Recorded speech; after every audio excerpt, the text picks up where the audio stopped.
let's have lots and lots of fun. Oh yeah.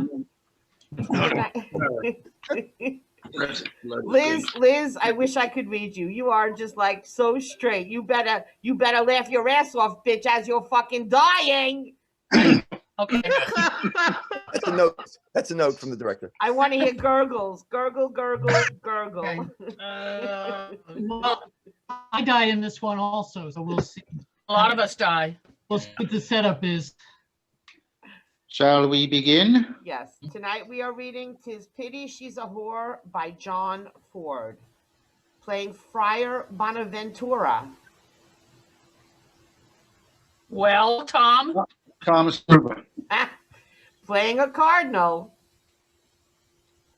Miguel Alejandro Fana. Playing Soranzo. Christopher Young. Playing Florio, Poggio, Bandito, and Officer. Tom Kane. Playing Donado. Stephen Ackerman. Playing Grimaldi. Marty Goldberg. Playing Giovanni. Bernie Bosio. Playing Bergetto. David Mackler. Playing Vasques. Michael Janove. Playing Annabella. Valerie O'Hara. Playing Hippolita. Bove. Playing Philotis.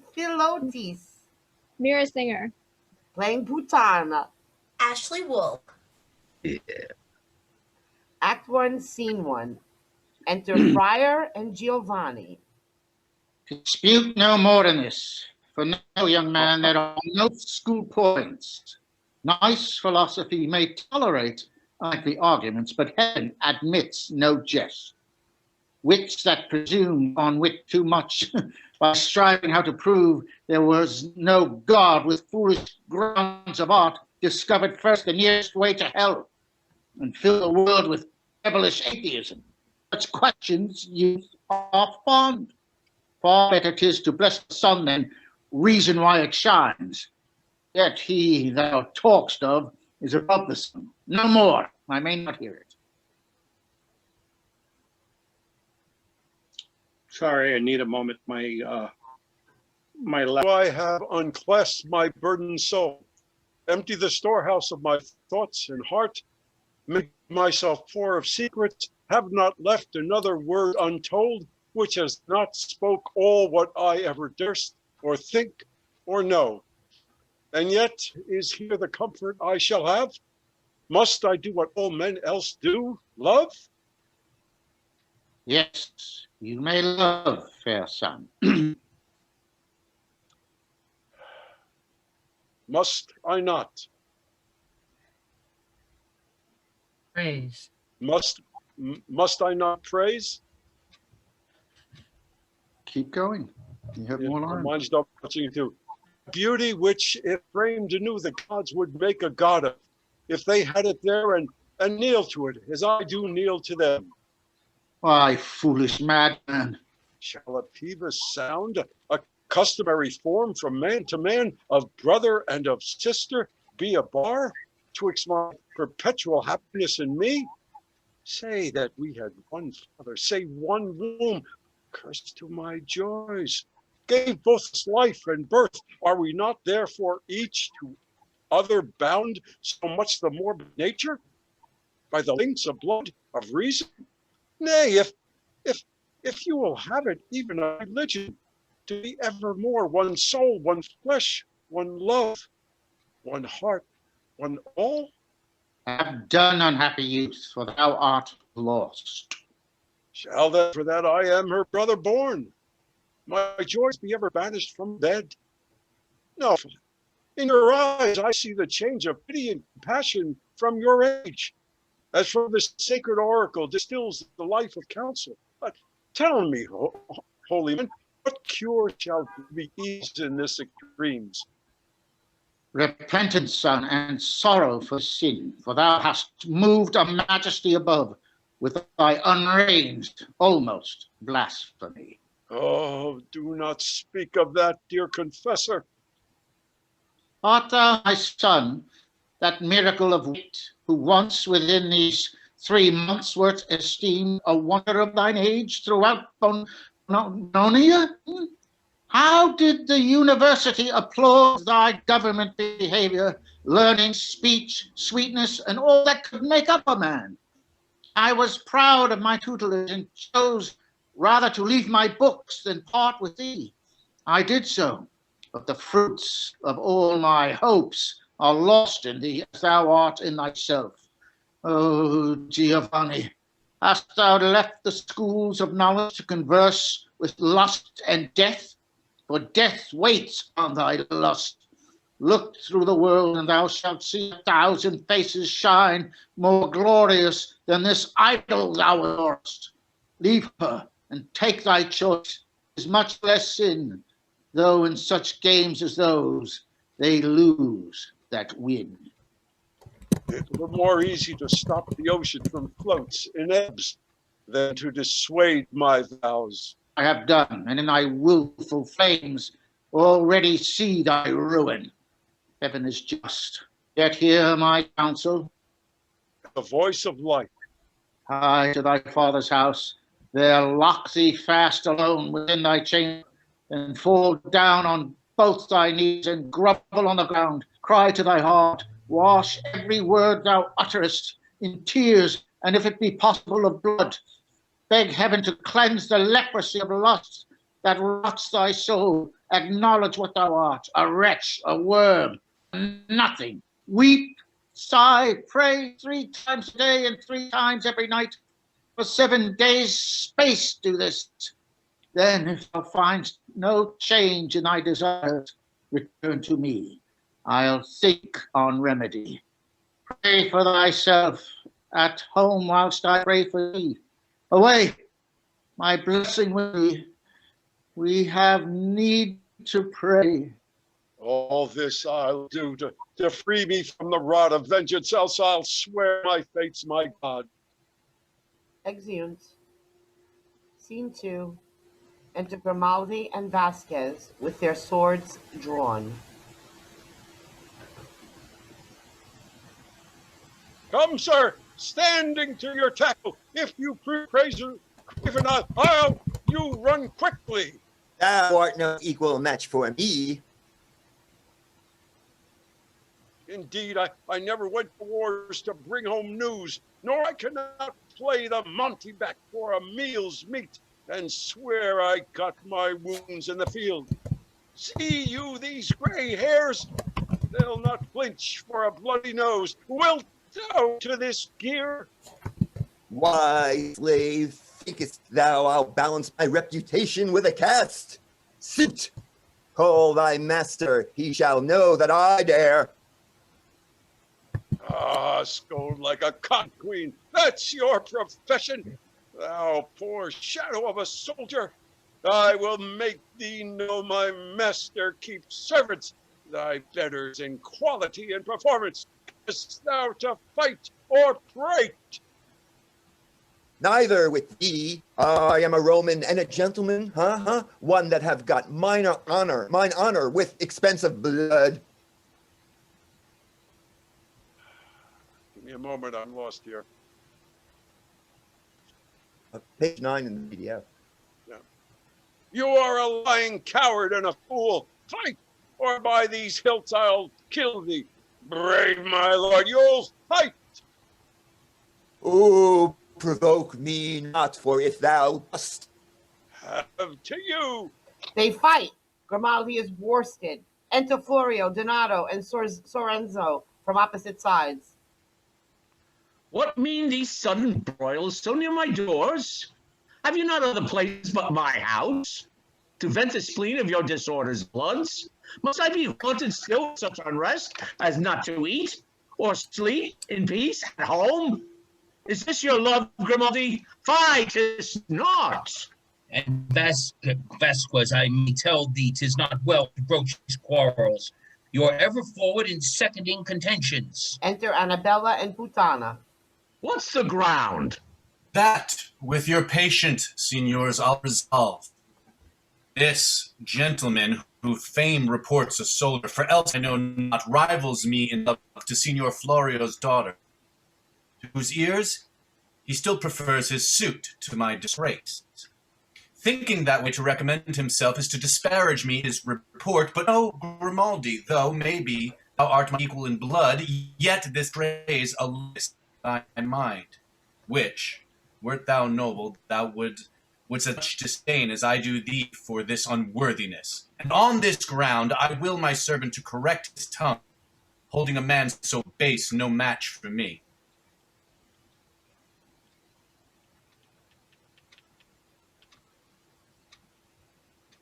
Vasques.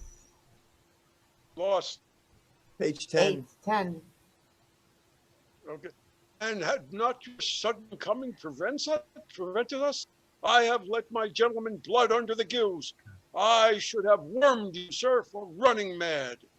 I'll be revenged, Soranzo. On a dish of warm broth to stay your stomach do, honest innocence do, smooth meat in a wholesomer diet than a Spanish blade. Remember this. Exit. I fear thee not, Grimaldi. My lord Soranzo, this is strange to me. Why you should storm having my word engaged? Owing her heart, what need you doubt her ear? Losers may talk by law of any game. Yet the villainy of words, Signor Florio, may be such as would make unscreened dove choleric. Blame not my lord in this. Be you more silent. I would not for my wealth my daughter's love should cause the spilling of one drop of blood. Vasques, put up. Let's end the fray in wine. Exeunt.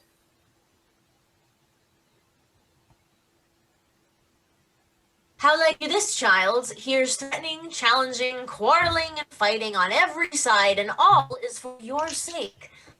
You would need look to yourself, Charge. You'll be stolen away sleeping else shortly. But, tutoress, such a life gives no content to me. My thoughts are fixed on other ends. Would you would leave me? Leave you?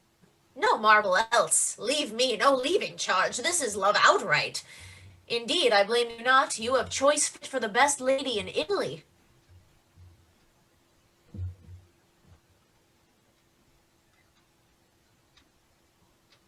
Pray do not talk so much. Take the worst with the best. There's Grimaldi the soldier, a very well-timbered fellow.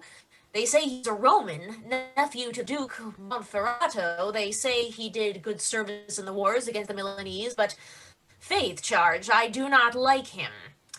And be for nothing but for being a soldier.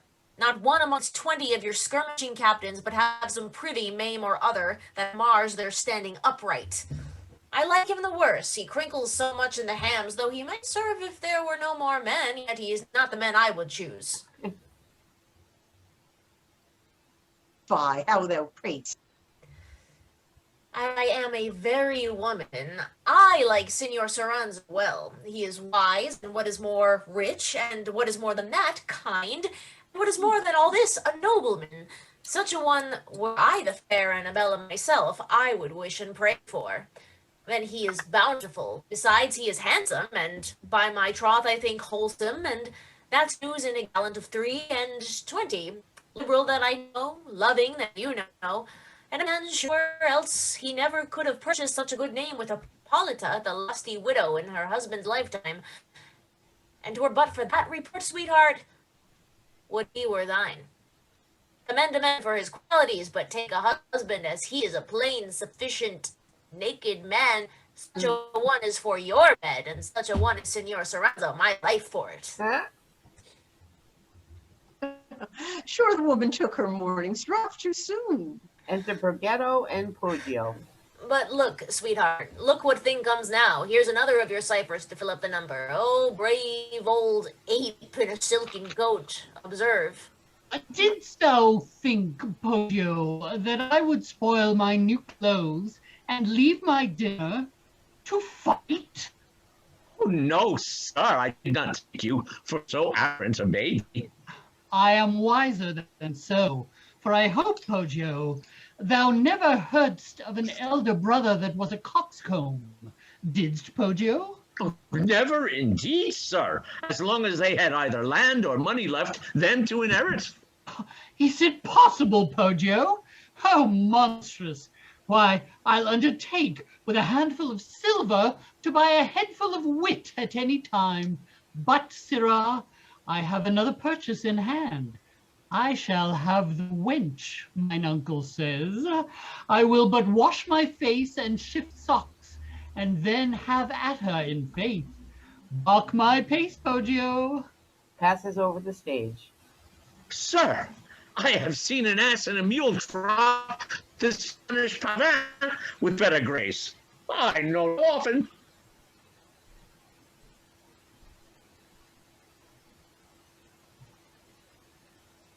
Unmute. This idiot haunts me too. Aye, he needs no description. The rich magnifico that is below with your father charged Signor Donado, his uncle, for that he means to make this, his cousin, a golden calf, thinks that you will be a right Israelite and fall down to him presently, but I hope I have tutored you better. They say a fool's bauble is a lady's playfellow, yet you, having wealth enough, you need not cast upon the dearth of flesh at any rate. Hang him innocent. Giovanni passes over the stage. But see, Putana, see, what blessed shape of some celestial creature now appears. What man is he that with such sad aspect walks careless of himself? Where? Look. Oh, 'tis your brother, sweet. Ha! 'Tis your brother. Sure, 'tis not he. This is some woeful thing wrapped up in grief, some shadow of a man. Alas, he beats his breast and wipes his eyes, but all enters me, will not deny me partage of this sadness. My soul is full of heaviness and fear. Exit with Putana. Scene 3.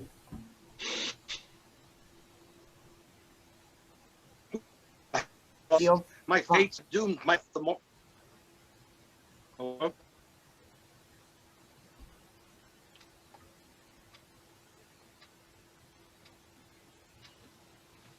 Giovanni.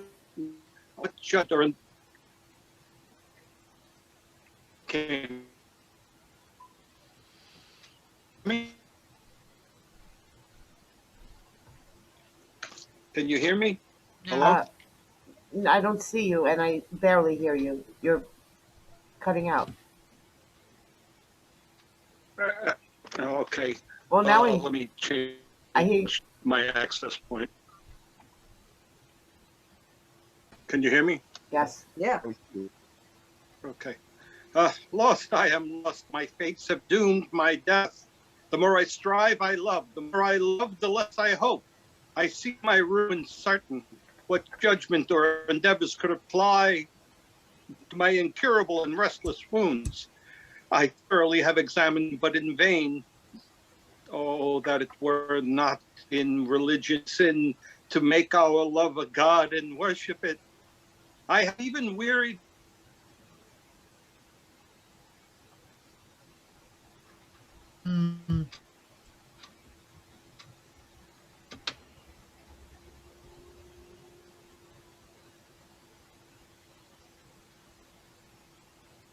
Fucked in Queens. I have even wearied heaven with prayers, dried up the spring of my continual tears, even staved my veins with daily fast.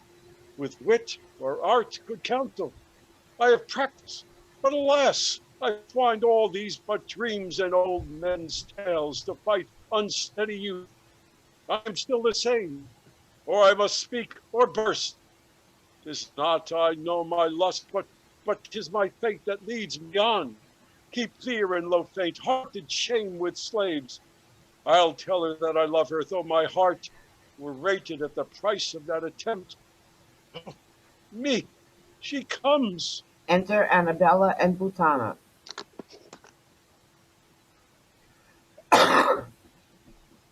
Brother,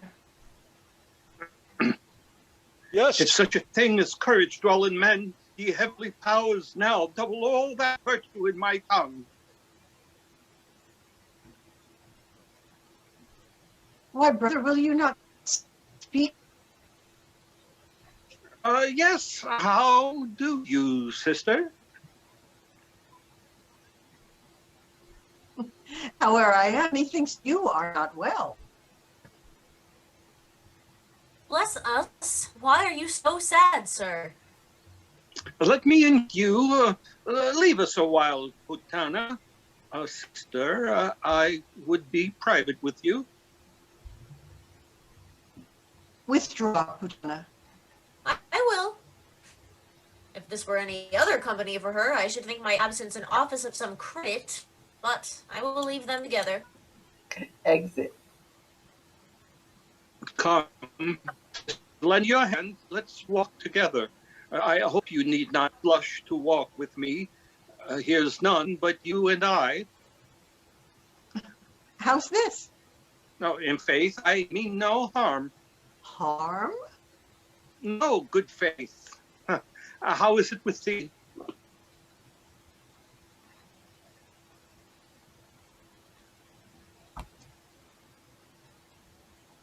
I trust ye frantic. I know, brother.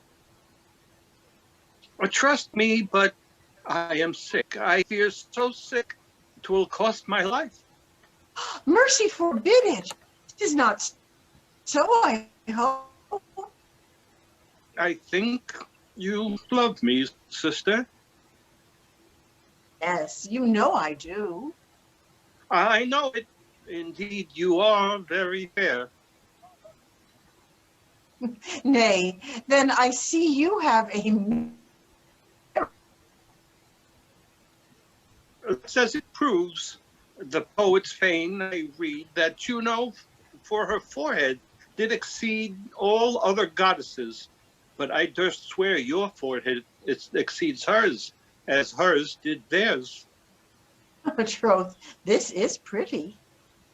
Such a pair of stars as are thine eyes would, like Promethean fire, if gently glanced, give life to senseless stones.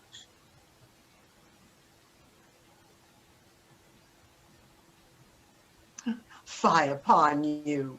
The lily and the rose, most sweetly strange, upon your dimpled cheeks do strive for change. Such lips would tempt a saint, such hands as those would make an anchorite lascivious. Do you mock me or flatter me? If you would see a beauty more exact than art can counterfeit or nature frame, look in your glass, and there behold your own. Oh, you are a trim youth. Here. Offers his dagger to her.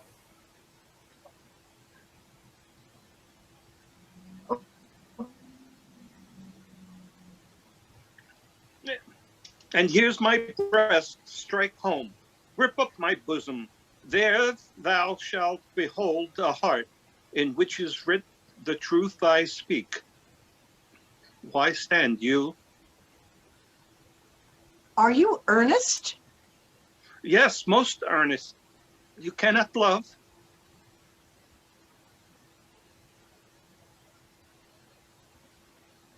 Whom?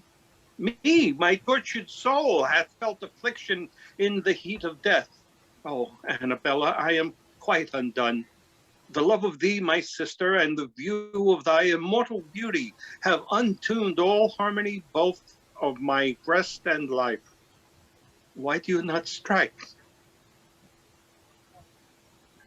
Forbid it, my just fears. If fitter I were dead. True. Annabella, 'tis no time to jest. I have too long suppressed my hidden flames that almost have consumed me. I have spent many a silent night in sighs and groans, ran over all my thoughts, despised my fate, reasoned against the reasons of my love. done all that smooth cheek virtue could advise, but found all bootless. 'Tis my destiny that you must either love or I must die. Comes this in sadness from you? Let some mischief befall me soon, if I dissemble aught. You are my brother, Giovanni. You, my sister, Annabella, I know this, and could afford you instance why to love so much the more for this, to which intent wise nature first in your creation meant to make you shine, else had been sin and foul to share one beauty to a double soul. Nearness in birth and blood doth but persuade a nearness in affection. I have asked counsel of the Holy Church, who tells me I may love you, and 'tis just that since I may, I should, and will, yes, will. Must I now live or die? Live, thou hast won the field and never fought. But thou hast blushed to tell thee, but I'll tell thee now, for every sigh that thou hast spent for me, I and not so much for that I loved, as thou durst not say I loved, nor scarcely think it. Let not this music be a dream, ye gods, for pity's sake, I beg you. On my knees, brother, even by our mother's durst, I charge you, do not betray me to your mirth or hate, love me or kill. On my knees, sister, even by my mother's durst, I charge you, do not betray me to your mirth or hate. Love me or kill me, sister.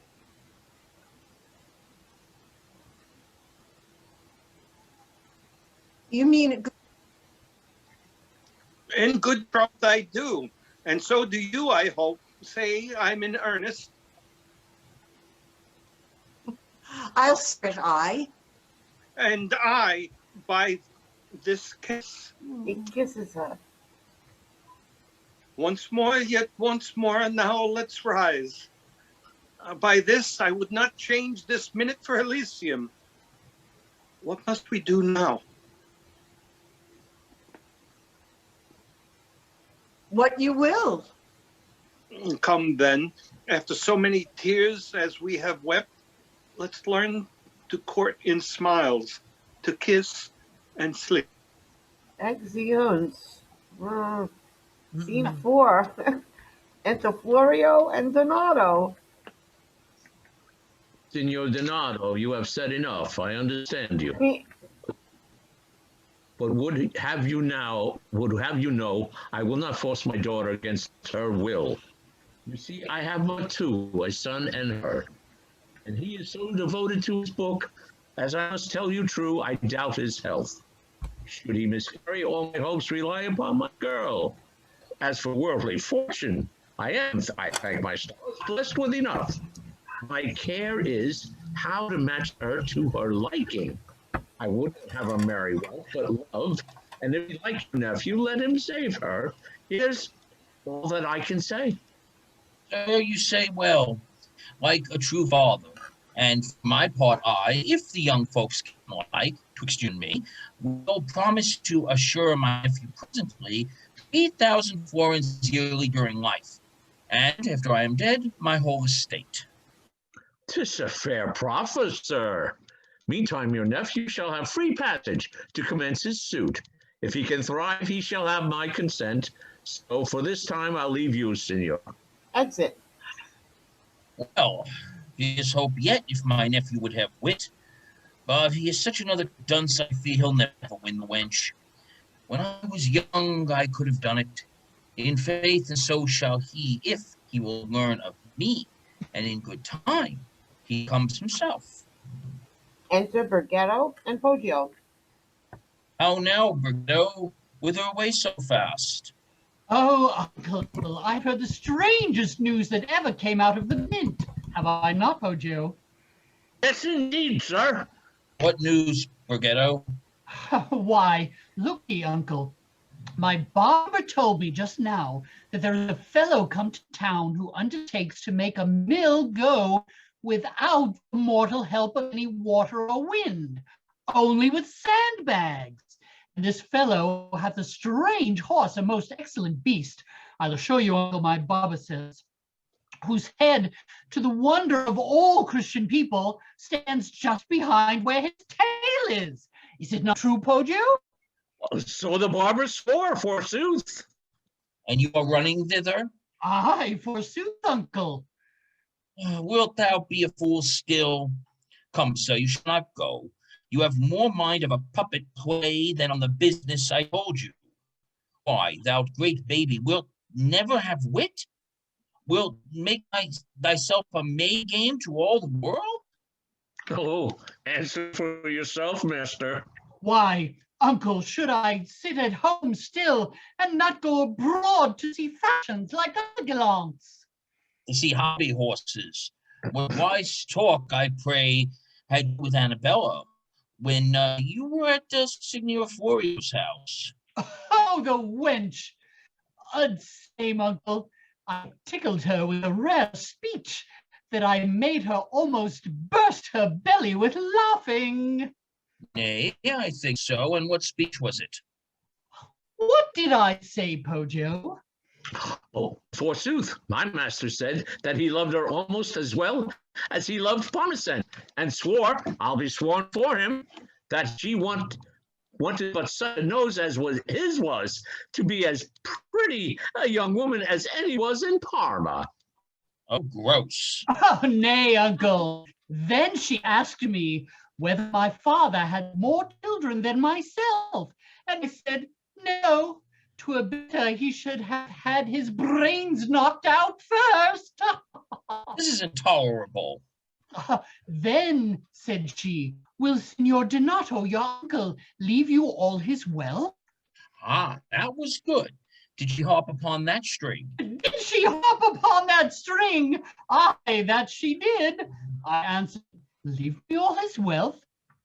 Why, woman, he hath no other wit. If he had, he should hear on it to his everlasting glory and confusion. I know, quoth I am his white boy, and will not be gulled. And with that, she fell into a great smile and went away. Nay, I did fit her. Ah, sirrah, then I see there's no changing of nature. Well, Bergetto, I fear thou wilt be a very ass still. I should be sorry for that, uncle. Come, you home with me. Since you are no better a speaker, I'll have you write to her after some courtly manner, and enclose some rich jewel in the letter. Ay, marry, that will be excellent. Peace, innocent. Once in my time, I'll set my wits to school. If all fail, 'tis but the fortune of a fool. Poggio! 'Twill do, Poggio. Exeunt. Act 2, Scene 1. Enter Giovanni and Annabella.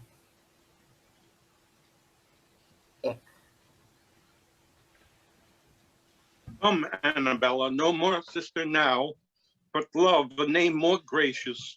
Do not blush, beauty's sweet wonder, but be proud to that yielding thou hast conquered and inflamed the heart whose tribute is thy brother's life.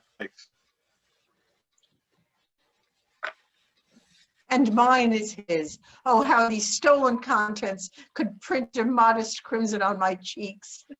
Had any but my heart's delight prevailed. I marvel why the chaster of your sex should think this pretty toy called the maidenhead so strange a loss, when being lost 'tis nothing, and you are still the same. 'Tis well for you. Now you can talk. Music as well consists in the ear as in the playing.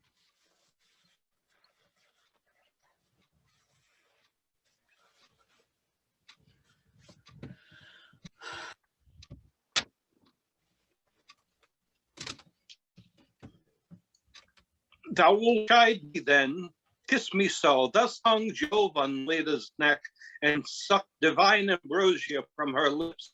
I envy not the mightiest man alive, but hold myself in being king of thee more great than were I king of all the world.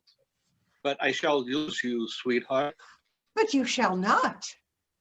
You must get married, mistress. Yes. To whom? Someone must have you. You must. Nay, some other. Now, prithee, do not speak so. Without jesting, you'll make me weep in. What, you will not? But tell me, sweet, canst thou be dared to swear that thou wilt live to me and no other? By both our loves I dare, for didst thou know, my Giovanni, how all suitors seem to my eyes hateful.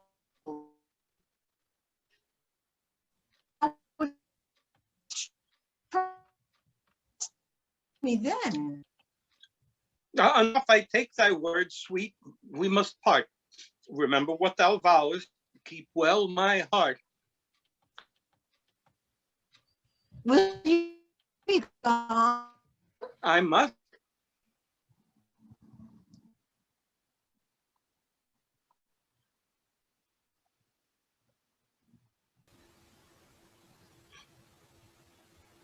When to return? Soon. Look you soon. Farewell.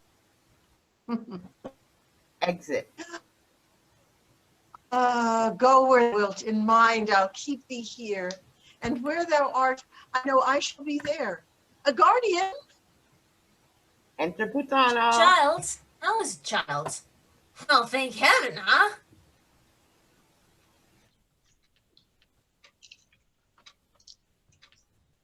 Over.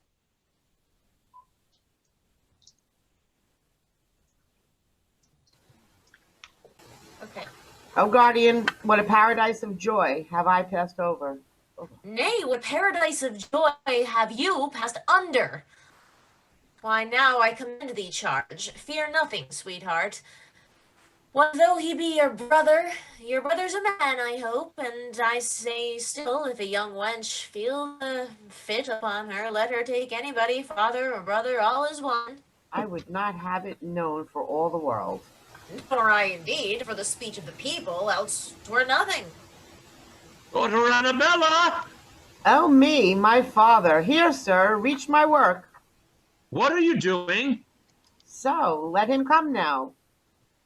Enter Florio, followed by Richardetto as a doctor of physics, and Philotis with a lute.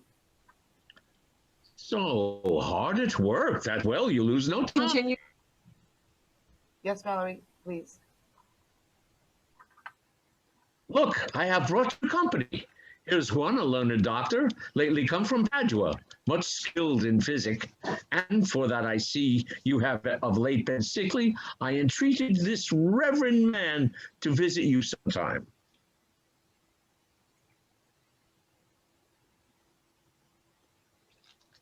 Annabella.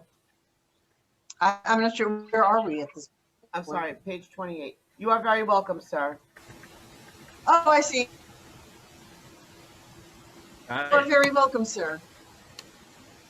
You're very welcome, sir. Yes, yes. I thank you, mistress. Loud fame and large report hath spoke your praise, as well for virtue as perfection, for which I have been bold to bring with me a kinswoman of mine, a maid, for song and music.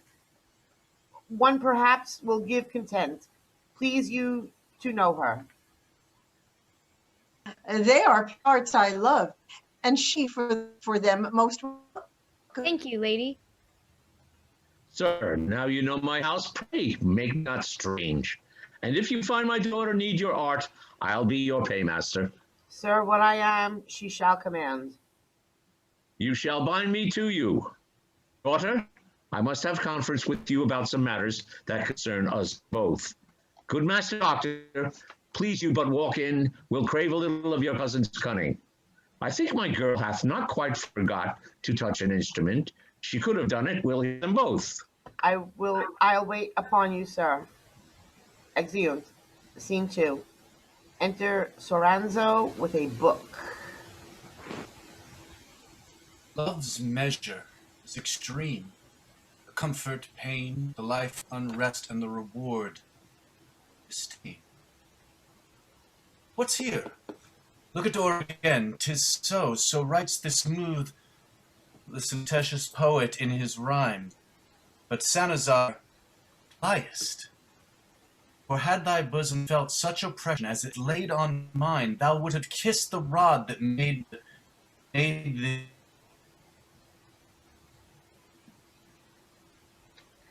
Writ. Love's measure is the mean.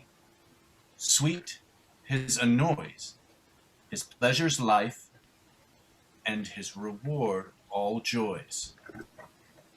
Had Annabella lived when Sanazar did, in his brief inocuum celebrate Venice, that queen of cities, he had left that verse which gained him such sum of gold for the only look from Annabella.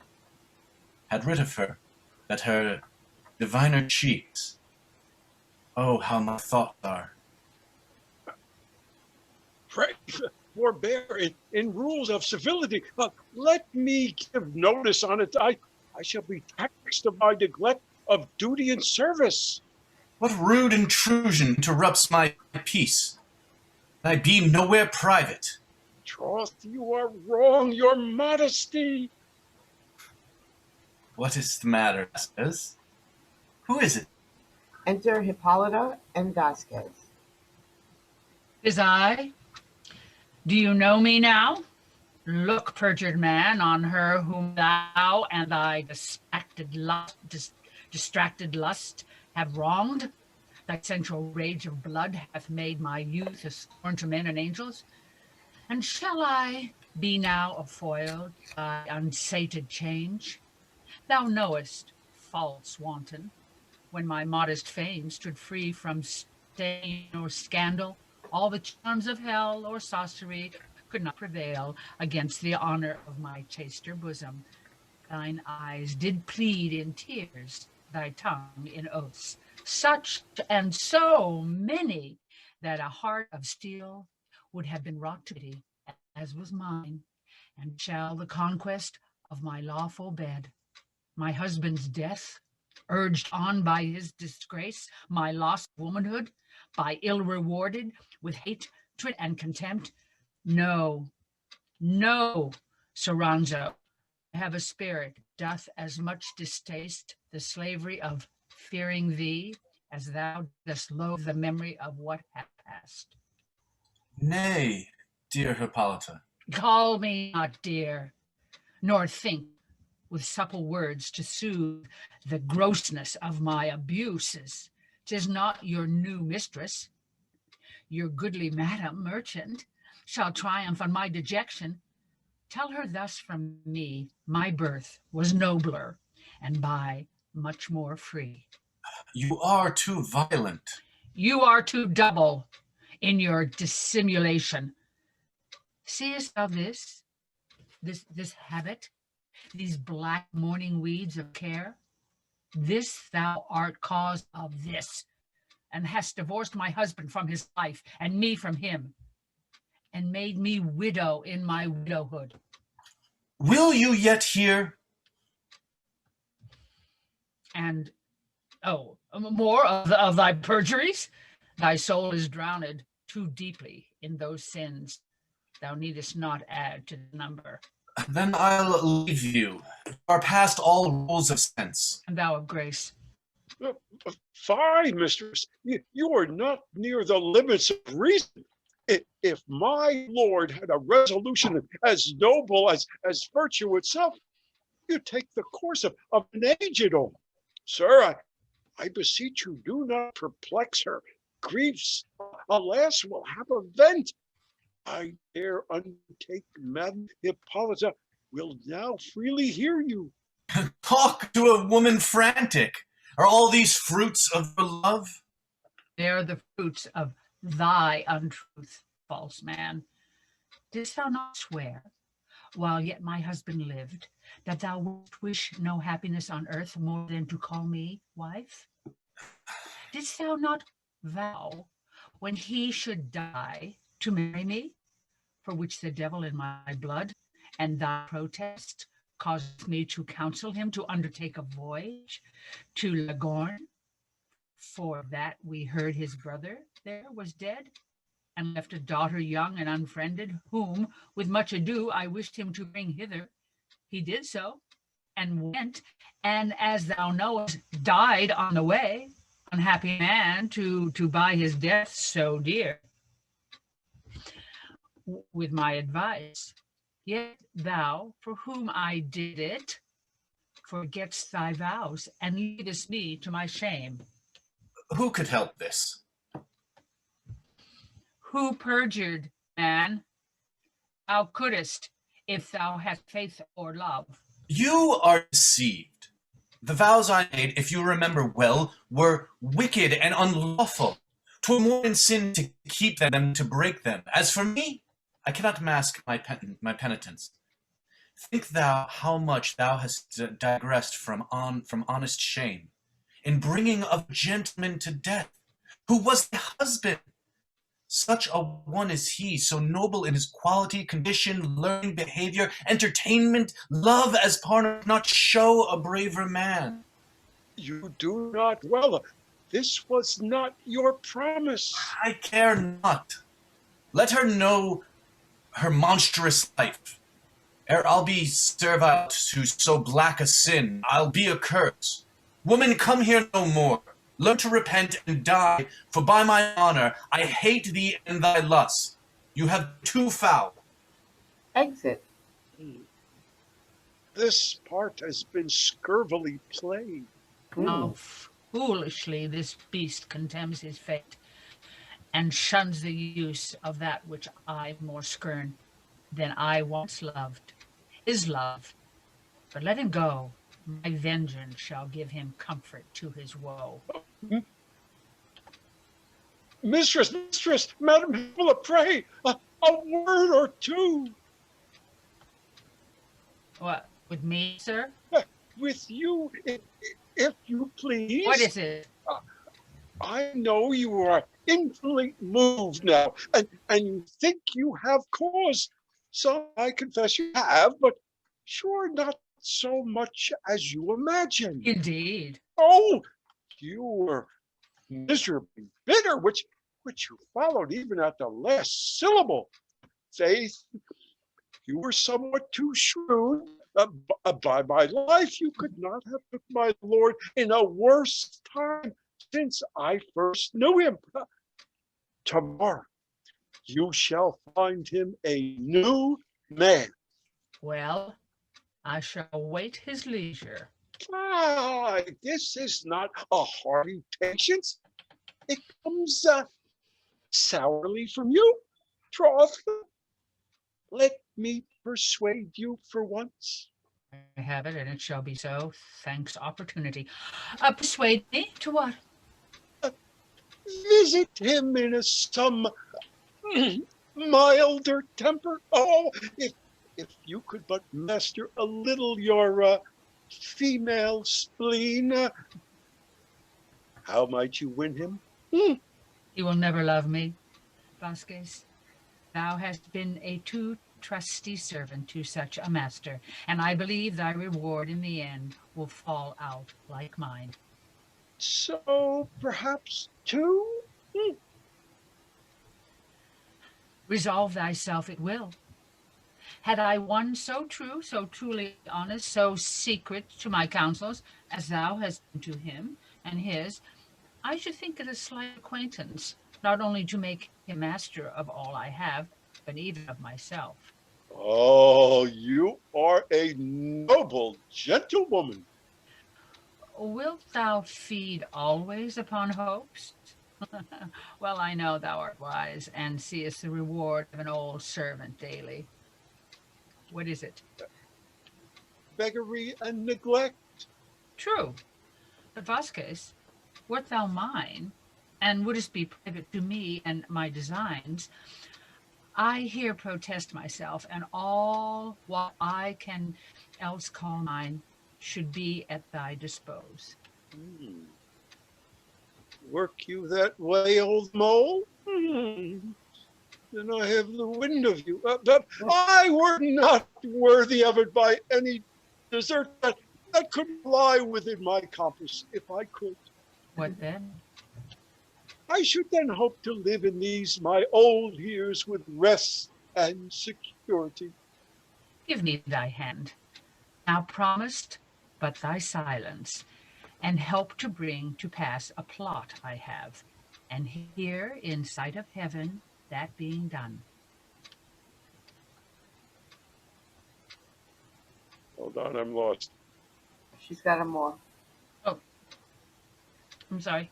That's okay. Top of the page. Wait a minute. Top of 36. I make thee Lord. Just a moment. Oh, I take that word? No. I make thee Lord of me and mine. Sorry. Damn. Top of 36 in the PDF. Ah! Yes. Yes. Vasques. Yes.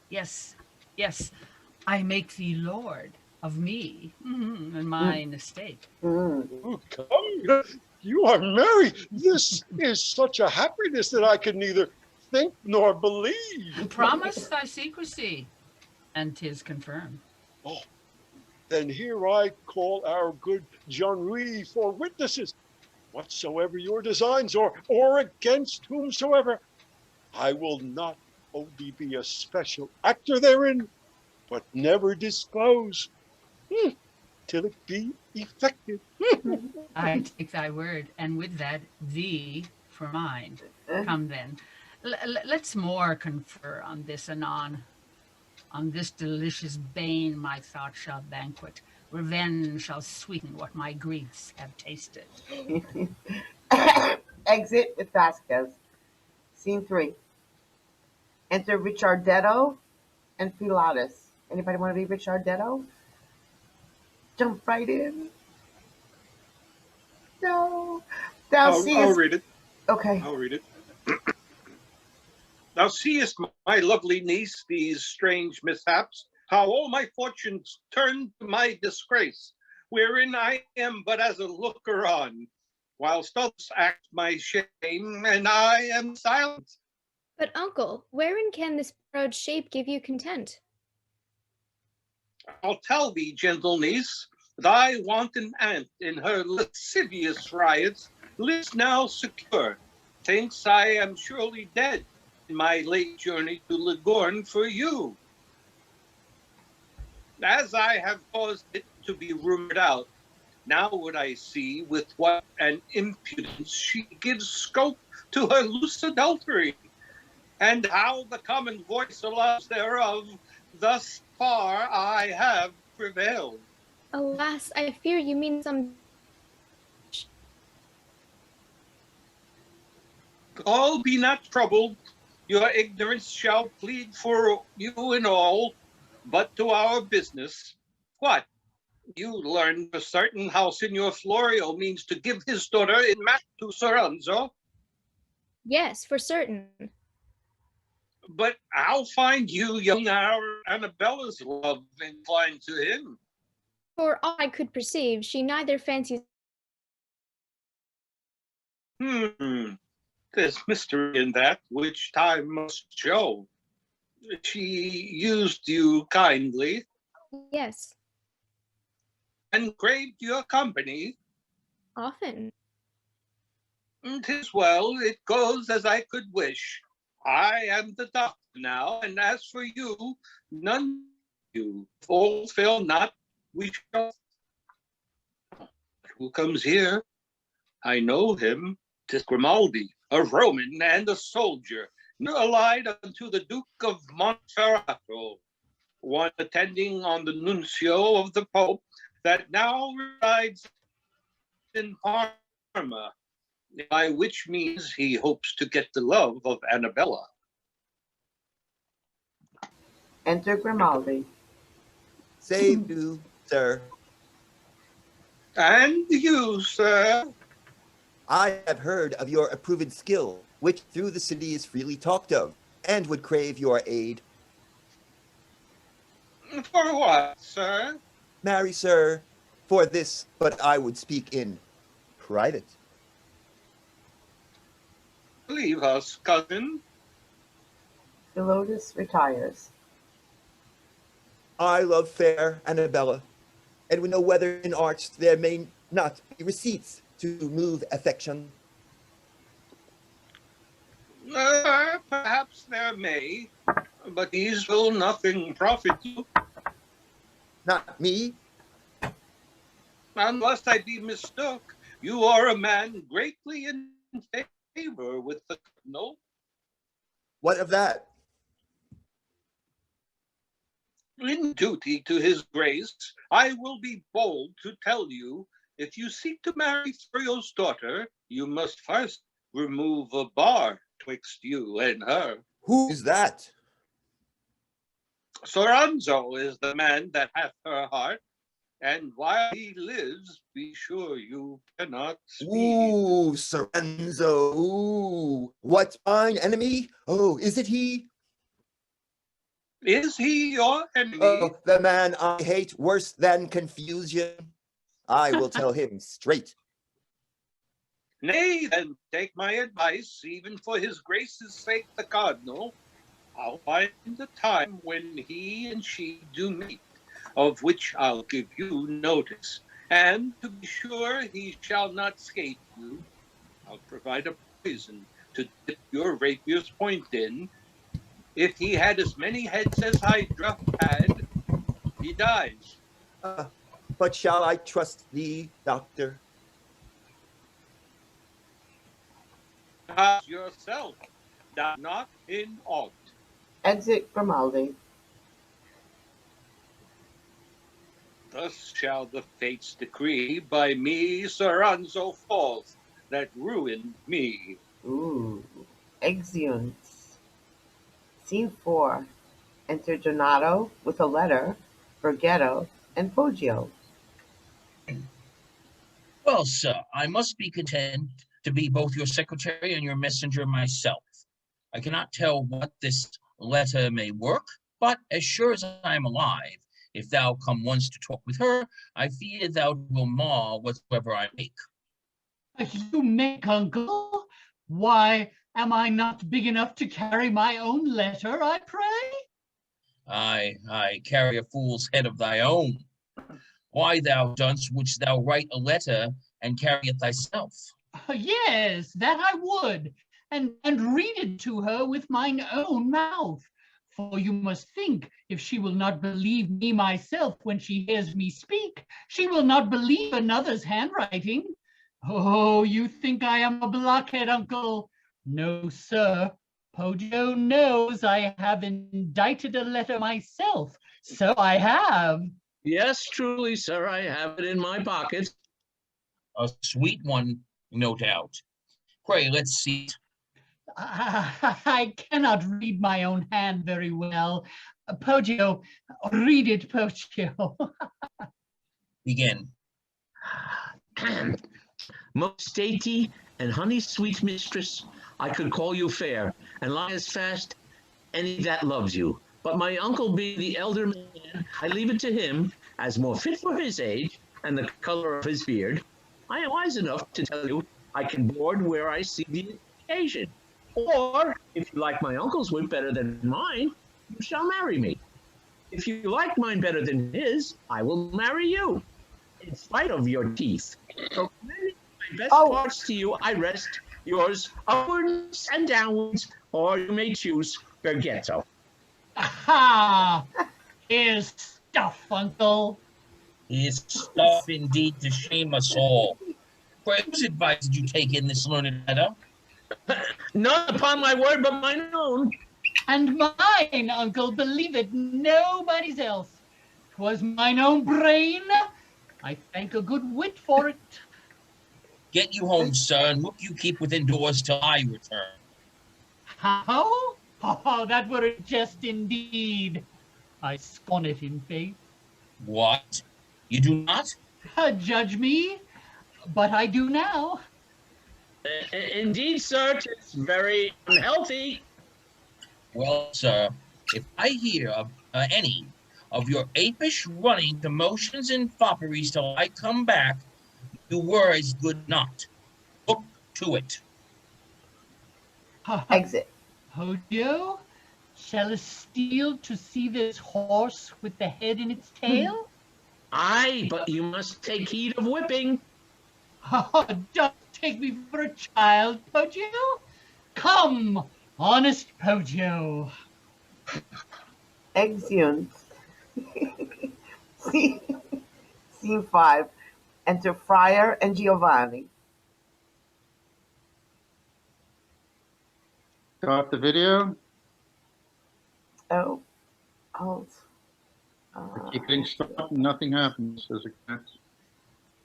Yeah, I was. You cannot stop video because the host has stopped it. Yeah, Continue any. you can start it now. You can start it now. Start it now. Okay. There we go. Peace, thou hast told a tale whose every word threatens eternal slaughter to the soul. I'm sorry I have heard it. Would mine ears had been 1 minute deaf before the hour that thou camest to me. Oh, young man, passed away by the religious number of mine order. I day and night have waked my aged eyes above my strength to weep on thy behalf. But heaven is angry, and be thou resolved. Thou art a man remarked to taste a mischief. Look forth, though it come late, it will come sure. Father, in this you are uncharitable. What I have done, I'll prove fit and good. It is a principle which you have taught. And I was yet your scholar, that mind doth follow the frame and composition of the body. So, where the body's furniture is beauty, the mind's must needs be virtue, which allowed virtue itself is reason, but refined. And love's the quintessence of that. Love the quintessence of that. This proves my sister's beauty, being rarely fair, is rarely virtuous, chiefly in her love, and chiefly in that love, her love to me. If hers to me, then so is mine to her. Since in like causes our effects alike. Oh, ignorance and knowledge! Long ago, how often have I warned thee this before? Indeed, if we were sure there were no deity, nor heaven, nor hell, then to be led alone by nature's light, as were philosophers of other times, might instance some defense. But 'tis not so. And, madman, thou wilt find that nature is in heaven's position, blind. Your age overrules you. Had you youth like mine, you'd make her love your heaven and her divine. Nay, and I see thou art too far sold to hell. It lies not in the compass of my prayers to call thee back, yet let me counsel thee, persuade thy sister to some marriage. Marriage, why, that's to damn her. That's to prove her greedy of variety. Oh, fearful, if thou wilt not give me leave to shrive her, lest she should die unabsolved. At your best pleasure, father, then she'll tell you how dearly she doth prize my matchless love. Then you will know what pity were we two should have been sundered from each other's arms.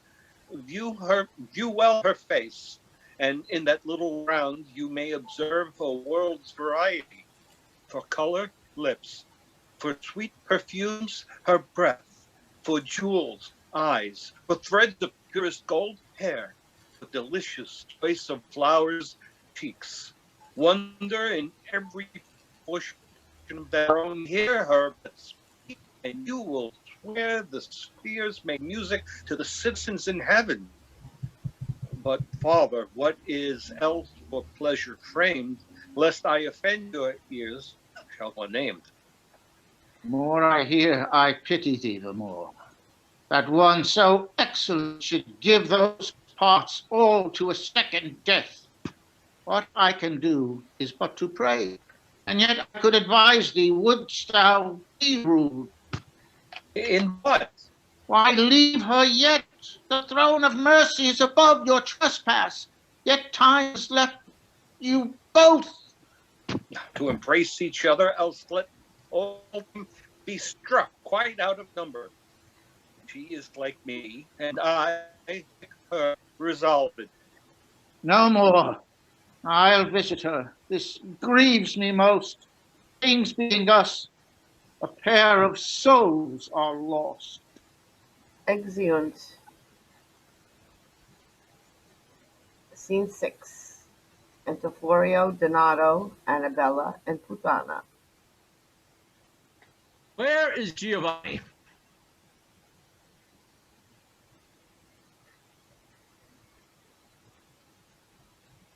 Annabella? Friar, his reverend tutor. That's a blessed man, a man made up of holiness. I hope he'll teach him how to gain another world. Fair gentlewoman, here's a letter sent to you from my young cousin.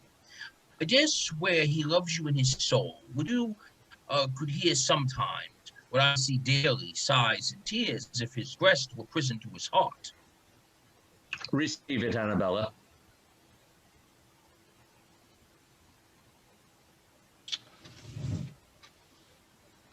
Alas, good man. Alas, good man. What's that she said? Alas, good man. And please, sir, she said, alas, good man. Truly, I do commend him to her every night before her first sleep, because I would have a dream of him, and she hearkens to that most religiously. Say so? God of mercy, Putana, there is something for thee, honey, and prithee, do what thou canst on his behalf. It shall not be lost labor, take my word for it. Thank you most heartily, sir. Now I have a feeling of your mind. Let me alone to work. Guardian, Did you call? keep this letter. Signor Florio and No, that's me. Oh, That's sorry. me. It's okay. Signor Florio, in any case, bid her read it instantly. Keep it? For what? Pray, read it me. Here, right. Shall, sir. How do you find her inclined, Signor? Troth, sir, I know not how, not all so well as I could wish. Sir, I am bound to reach your cousin's debtor. The jewel I'll return, for if he love, I'll count that love a jewel. Mark you that? Nay, keep them both, sweet maid. You must excuse me. Indeed, I will not keep. Where's the ring that which mother in her will bequeathed, and charged you on her blessing not to give it to any but your husband? Send back that. I have it not. Ha! Have it not? Where is it?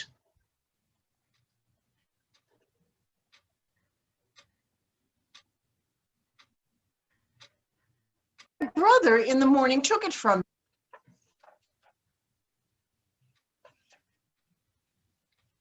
Oh. Well, what do you say to young Bergetto's love? Are you content to match with him? Speak. There is a point indeed. What shall I do? I must say something. What say? Yeah. What say? Why do you not speak? Sir, with your leave, please, you give me freedom. Yes, you have it.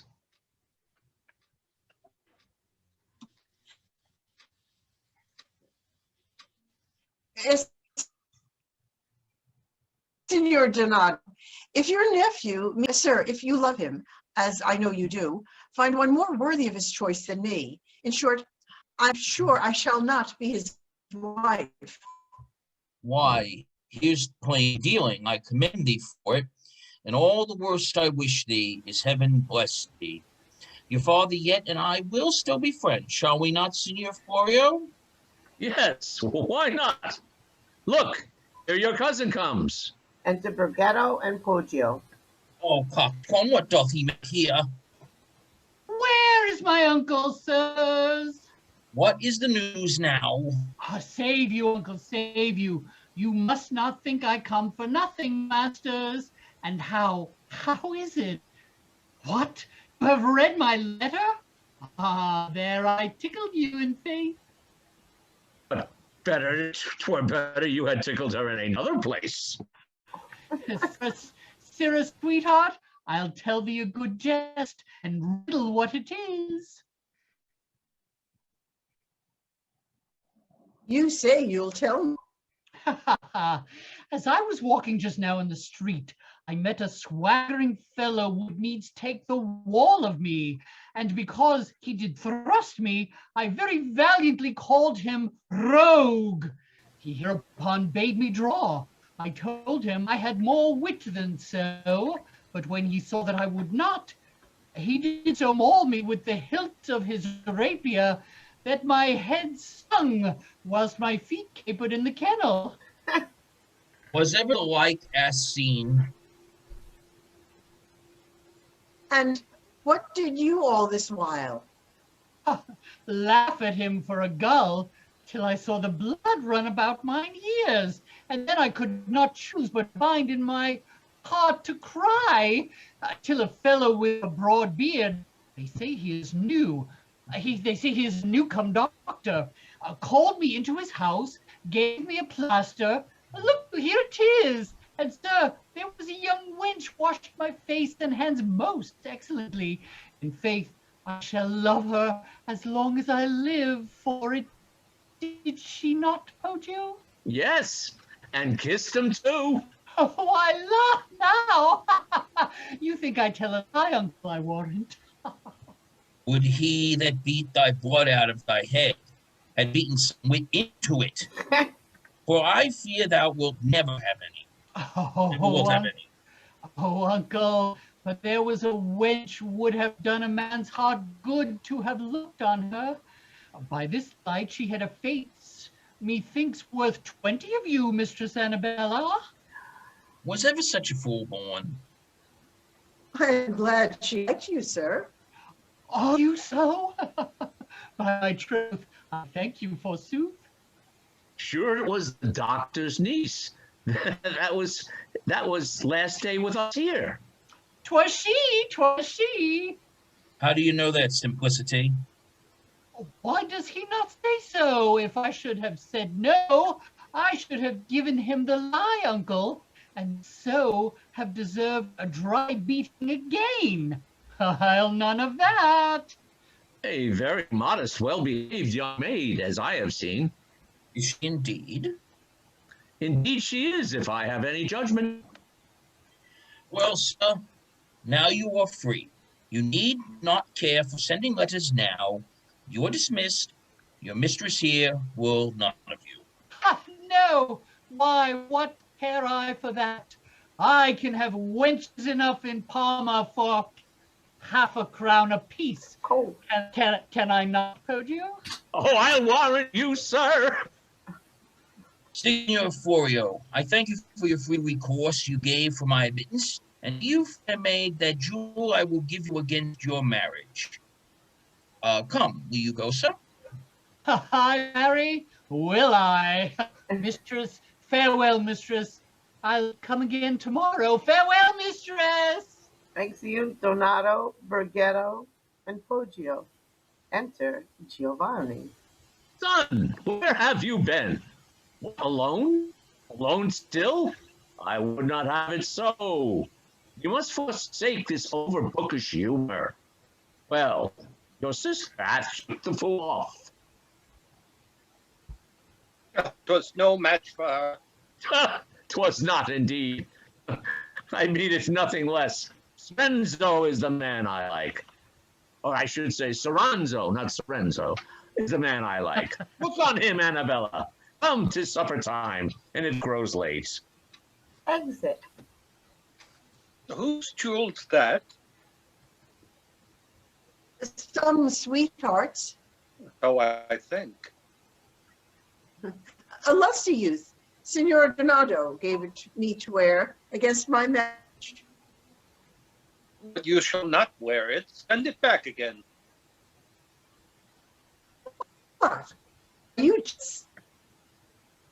That you shall know anon at better leisure. Welcome, sweet night. The evening crowns the day. Exeunt. Act 3, Scene 1. Enter Bergetto and Poggio. Does my uncle think to make me a baby still? No, Poggio, you shall know I have a sconce now. I let him not bob you off like an ape with an apple. Foot!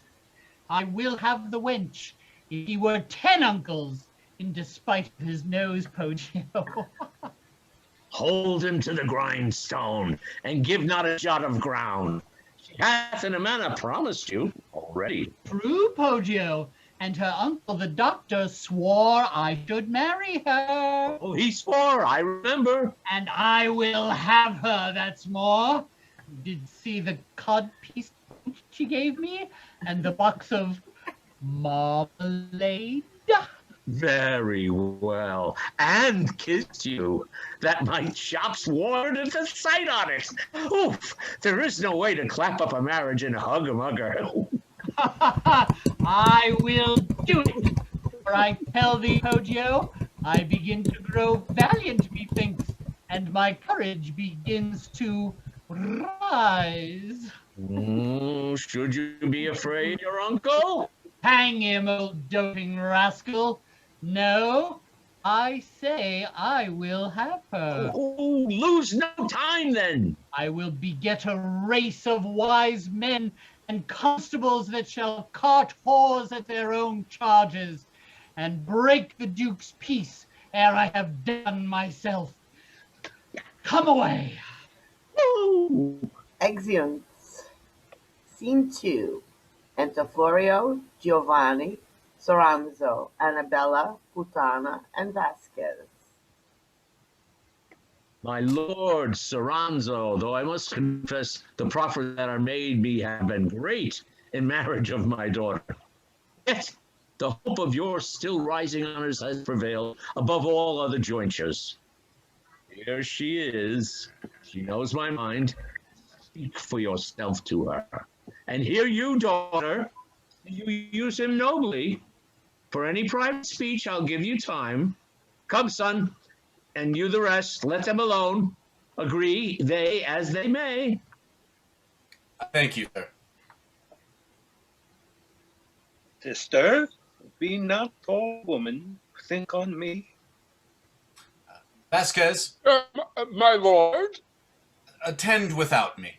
Attend me without. Exeunt all but Soranzo and Annabella. Sir, what is your will with me? Do you not know what I should tell you? You'll say you love me. I will swear it too. Will you believe it? 'Tis a point of faith. Enter Giovanni in the gallery above. Have you not willed to love? Not you. Whom then? That's as the fates infer. Of those I'm regent now. What mean you, sweet? To live and die a maid. Oh, that's unfit. Here's one can say, that's but a woman's note. Did you but see my heart, then would you swear? That you were dead. That's true, or somewhat near it. See you these true love's tears? No. Now she winks. They plead for your grace. Yet nothing speak. Oh, grant my suit. What is it? Let me live. Take it. Still yours. That is not mine to give. One such another word would kill his hopes. Mistress, to leave those fruitless strifes of wit, no, I have loved you long, and loved you truly. Not hope of what you have, but what you are hath drawn on me. Then let me not in vain still feel the rigor of your chaste disdain. I am sick, and sick to the heart. Help! Aquavitae! What mean you? Why, I thought you had been sick. Do you mock, my love? Ah, there, sir, she was too nimble. 'Tis plain she laughs at me. These scornful taunts neither come your modesty nor ears. You are no looking glass, or if you were, I would dress my language by you. No, I am infirmed. To put you out of doubt, my lord, methinks your common sense would make you understand that if I loved you or desired your love, some way I've given you the better taste. But a nobleman, and one I would not wish to spend, and one I would not wish should spend his youth advise you to forbear your suit. And think I wish you well. I tell you this. Is it you speak this? I myself. Yet know, thus far I give you comfort, if my picked out a man among all those that sued me to make a husband of, you should have been that man. Let this suffice. Be noble in your secrecy and wise. No, why now I see she loves me. One word more. As ever virtue lived in your mind, as ever noble courses were your guide, as ever would have me know you loved me, let not my father know hereof by you. If hereafter I find that I must marry, it shall be you or none. Make that promise. Oh, my head. What's the matter? Not well? Oh, I begin to sicken.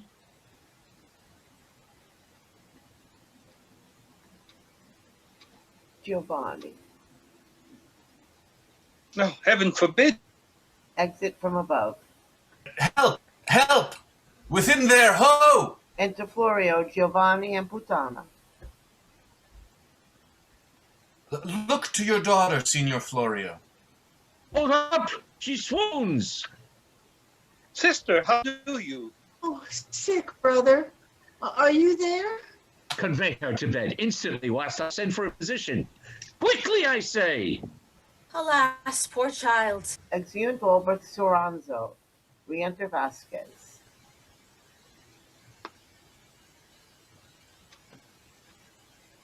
My lord! Oh, Vasques, now I am doubly undone, both in my present and my future hopes. She plainly told me that she loved love, and soon sickened, and I fear her life's in danger. Oh, Our Lady, sir, and so is yours. If you knew all. Alas, sir, I am sorry for that. Maybe 'tis but the maid sickness and an overflux of youth. And then, sir, there is no such present remedy as present marriage. But hath she given you the absolute denial? She hath, and she hath not. I am full of grief, but what she said, I'll tell thee as we go. Exeunt. Scene 3. Enter Giovanni and Putana. Oh, sir, we are all undone, quite undone, utterly undone, and shamed forever. Your sister. Oh, your sister. What of her? For heaven's sake, speak. How does she? Oh, that ever I was born to see this day. She's not dead, huh? Is she? Dead? No, she is quick. 'Tis worse. She is with child. Oh. You know what you have done. Heaven forgive you. 'Tis too late to repent now. Heaven help us. With child? How dost thou know it? How dost thou know it? How do I know it? Am I these years ignorant what the meanings of qualms and water pangs be, of changing of colors, queasiness of stomachs, pukings, and other things that I could name? But for her and your credit's sake, spend the time in asking how and which way 'tis so. She is quick, upon my word. If you let a physician see her water, you are undone. But in what case is she? Prettily amended, 'twas but a fit which I soon espied, and she must look for often henceforward. Send me to her. Bid her take no care. Let not the doctor visit her, I charge you. Make some excuse till I return. Oh, me, I have a world of business in my head. Do not discomfort her. How do these news perplex me? If my father come to her, tell him she's recovered well. Say 'twas some ill here, woman. Look you to it. I will, sir. Exeunt. Scene 4. Enter Florio and Richardetto. And how do you find her, sir? No, I see no danger. Scarce perceive she is sick. But that she told me she had lately eaten melons, and as she thought those disagreed with her young stomach. Mm-hmm. Do you give her aught? An easy surfeit, water, nothing else. You need not doubt her health. I rather think her sickness is a fullness of her blood. You understand me? I do. You counsel well, and once within these few days will so order it. She shall be married ere she know the time. Yet let not haste, sir, make unworthy choice. That were dishonor. Master Doctor, no. I do not seek so neither. In plain words, my lord Soranzo is the man I mean. A noble and virtuous gentleman. As any in Parma. Not far hence dwells Father Bonaventura, a grave friar, once tutor to my son. Now at his cell I'll have them married. You have plotted wisely. I'll send one straight to speak with him tonight. Soranzo's wise. He will delay no time. It shall be so. Enter Friar and Giovanni. Good peace and love. Ah, welcome, religious friar. You are one that still bring blessing to the place you come to.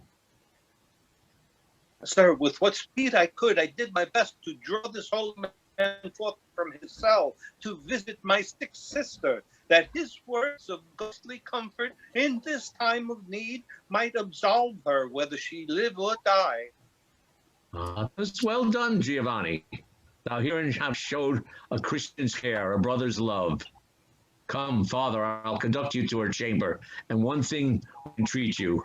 Say on, sir.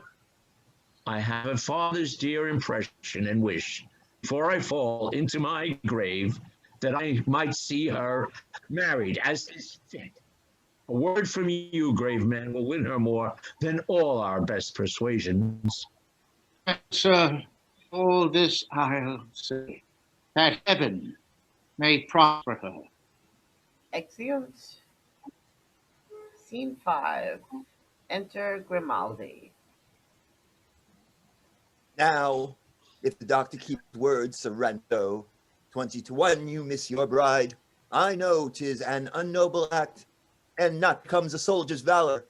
But in terms of love, where merit cannot sway, policy must. I am resolved. If this physician play not on both hands, then Soranzo falls. Enter Richardetto.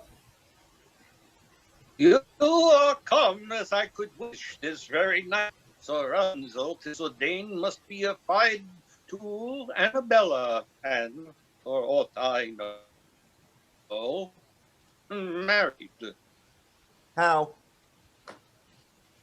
Yet your patience, the place of Bonaventura's cell, Friar Bonaventura's cell. Now I could wish you to bestow this night in watching whereabouts, that 'tis but a night. If you miss now, tomorrow I'll know all. Have you the poison? It is in this box. Doubt nothing. This will do it in any case. As you respect your life, be quick and sure. I will speed him. Do away, for 'tis not safe. You should be seen much here. Ever, my love. And mine to you. Exit.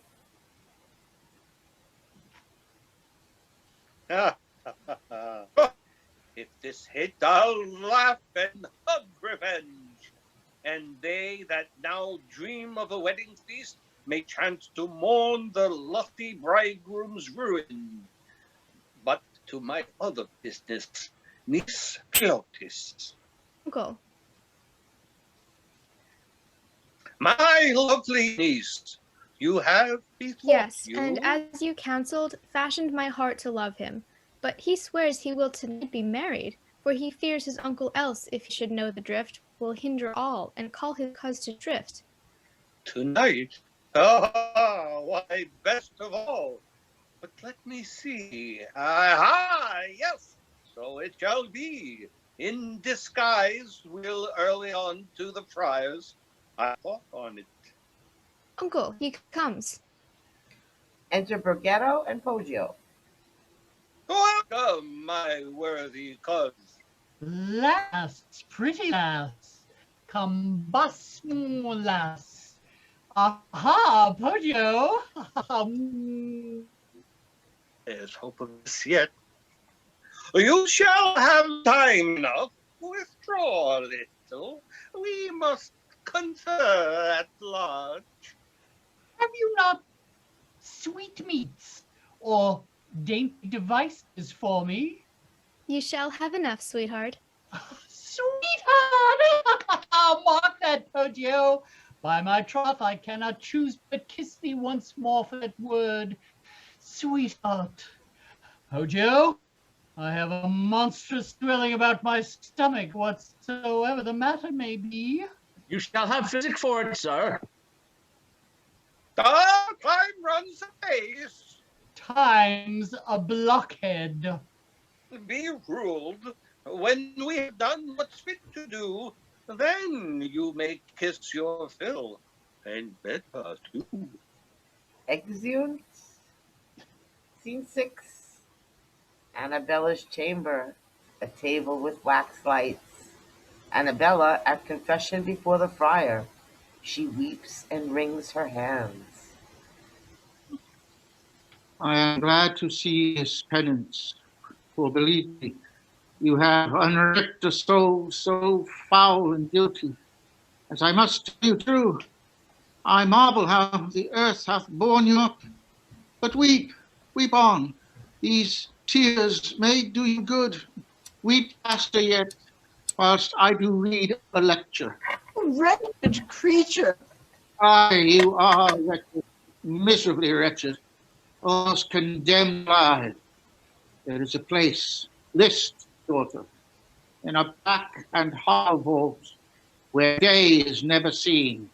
There shines no sun, but flaming horror of consumed fire, a lightless sulphur choked with smoky fogs of an infected darkness, In this place dwell many thousand sundry sorts of never-dying deaths. Their damned souls roar without pity. There are gluttons fed with toads and adders. There is burning oil poured down a drunkard's throat. The usurer is forced to sup whole draughts of molten gold. There is the murderer forever stabbed, yet can he never die. There lies the wanton on racks of burning steel, whilst in his soul he feels the torment of his raging lust. Mercy, oh mercy! There stand these wretched creatures who have dreamed out whole years in lawless sheets and secret incests, cursing one another. Then you will wish each kiss your brother gave had been a dagger's point. Then you shall hear how he will cry, oh, would my wicked sister had first been damned when she did yield to lust. Soft, methinks I see repentance work new motions in your heart. Say, how is't with you? Is there no way left to redeem my miseries? There is, despair not. Heaven is merciful and offers grace even now. 'Tis thus agreed, first for your honor's safety, that you marry my lord Soranzo. Next, to save your soul, leave off this life, and henceforth live to him. Ah, me. Sigh not, I know the baits of sin are hard to leave. Oh, 'tis a death to do it. Remember what must come. Are you content?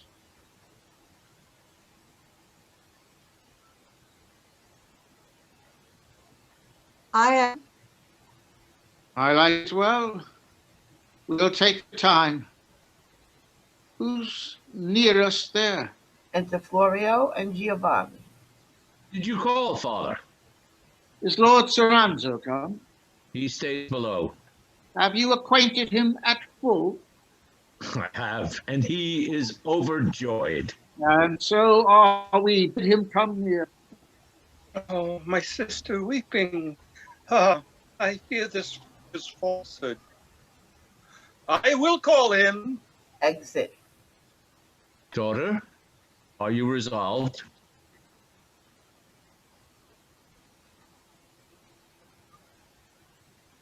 Father. We enter Giovanni with Soranzo and Vasques. My lord Soranzo, here, give me your hand. Pat, I give you this. He joins their hands. Lady, say you too?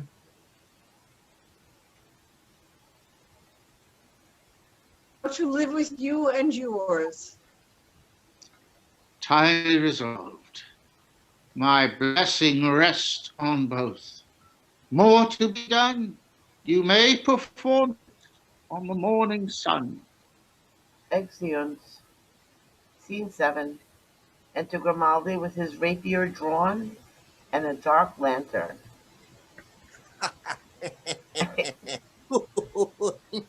Oh, 'tis early night as yet, and yet too soon to finish such a work. Here I will lie to listen who comes next. He lies down. Enter Bergetto and Philotis, disguised and followed at a distance by Richardetto and Poggio. We are almost at the place, I hope, sweetheart. I hear them near, and heard one say, "Sweetheart, 'tis he. Now guide my hand, some angry justice home to his bosom. Now have at you, sir." He stabs Bergetto. Oh, help! Here's a stitch full in my guts. Oh, for a flesh tailor! Quickly, Poggio! What ails my love? I am sure I cannot piss forward and backward, and yet I am wet before and behind. Lights, lights, ho, lights! Alas, some villain here has slain my love. Oh, heaven forbid it! Raise up the next neighbors instantly, Poggio, and bring light! Exit Poggio.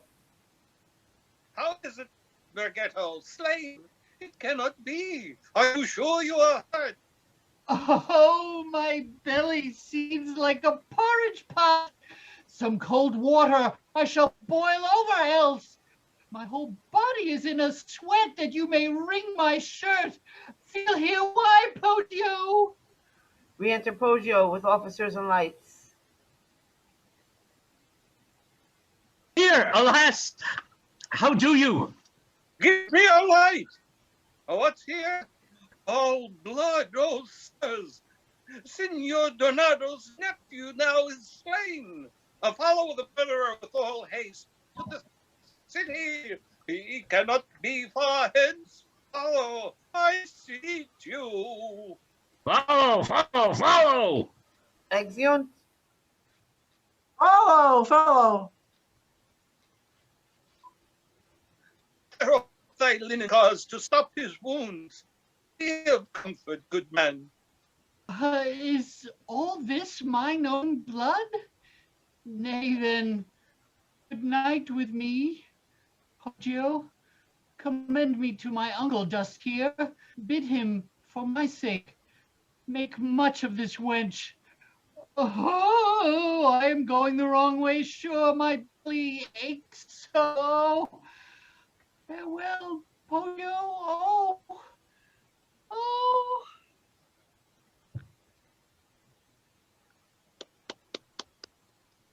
Oh, he is dead. How? Dead? Oh, he is dead indeed. Oh, 'tis now too late to weep. Let's have him home, and with what speed we may find out the murderer. Oh, my master!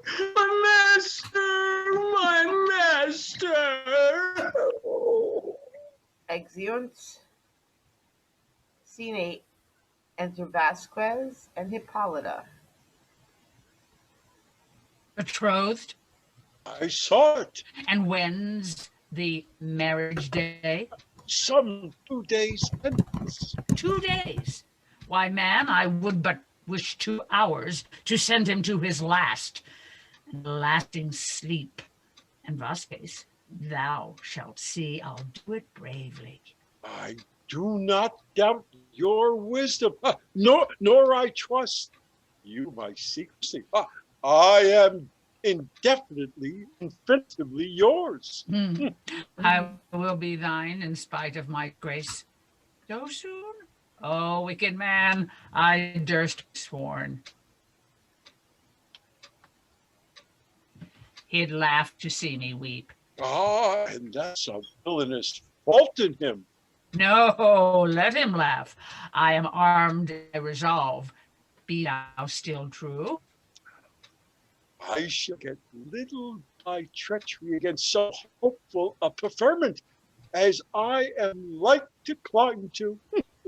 Even to my bosom. Vasques, let my youth revel in these new pleasures. If we thrive, he now hath but a pair of days to live. Exeunt.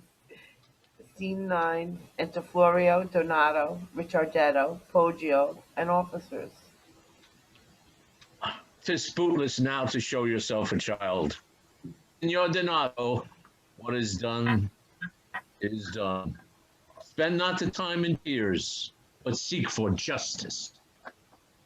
I must confess somewhat I was in fault, that had not first acquainted you what love passed twixt him and my niece. But as I live, his fortune grieves me as it were my own. Alas, poor creature, he meant no man harm, that I am sure of. I believe that too. But say, my masters, are you sure you saw the murderer pass here? And if it please you, sir, we are sure we saw a ruffian with a naked weapon in his hand, all bloody, get into my Lord Cardinal's Grace's gate. That we are sure of. But for fear of his grace, bless us, we durst go no farther. Know you what manner of man he was? Yes, sure, I know the man. They say he was a soldier. He that loved your daughter, sir, and it please you, 'twas he for certain. Grimaldi, on my life? Aye, the same. The Cardinal is noble. He no doubt will give true justice. Knock someone at the gate.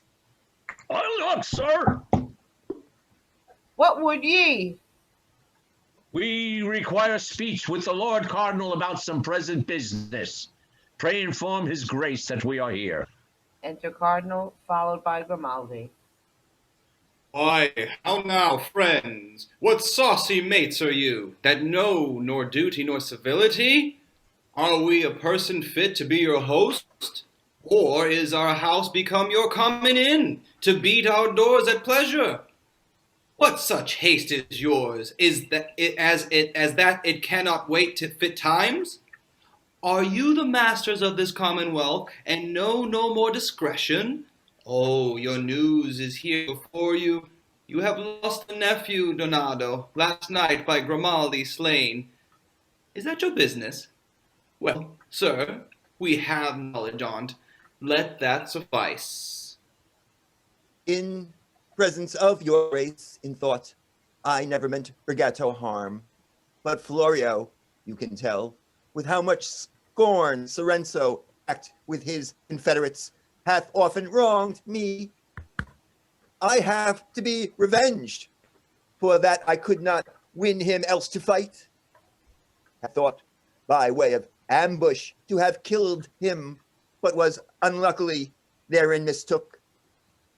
Else he had felt what late Bergetto did, and though my fault to him were merely chance, yet humbly I submit me to your grace, to do with me as you please. Rise up, Grimaldi. You, citizens of Parma, if you seek for justice, know as nuncio from the Pope, for this offense I here receive Grimaldi into his holiness protection. No common man, but nobly born of prince's blood, though you, Sir Florio, thought him too mean a husband for your daughter. If more you seek for, you must go to Rome. He shall thither. Learn more wit for shame. Bury your dead. Away, Grimaldi. Leave him. Exhumed Cardinal and Grimaldi. Is this a churchman's voice? Dwells justice here? Justice is fled to heaven and comes no nearer. Soranzo? Was it for him? Oh, impudence! Had he the face to speak it and not blush? Come, Donado, there's no help in this. When cardinals think murder is not amiss, men may do their wills. We must obey by it, but heaven will judge them for it another day. Exeunt. Scene 4, Act 4, Scene 1. Enter the Friar, Giovanni, Annabella, Philotis, Soranzo, Donado, Florio, Richardetto, Hippolita, and Vasques. These holy rites performed, now take your times to spend the remnant of the day in feast. Such fit repasts are pleasing to the saints. Who are your guests, though not with mortal eyes to be beheld? Long prosper in this day, you happy couple, to each other's joy. Father, your prayer is heard. The hand of goodness hath been a shield for me against my death. More to bless me, hath enriched my life with most precious jewel. Such a prize as earth hath not another like this. Cheer up, my love. And gentlemen, my friends, rejoice with me in my mirth. This day will crown with lusty cups to Annabella's health. Oh, torture. With the marriage yet undone, ere I'd endure this sight to see my love fit by another, I would dare confusion and stand the horror of 10,000 deaths. Are you not well, sir? Oh, prithee, fellow, Oh, wait, I need not thy officious diligence.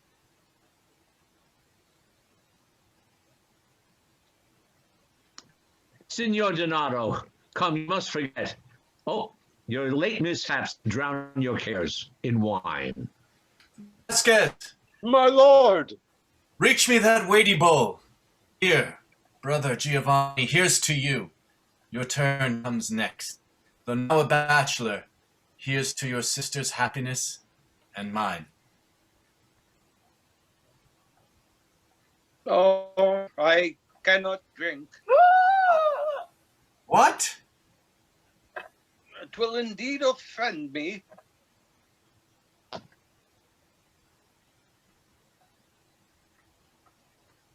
Not urge him if he be not willing. How now? What noise is this?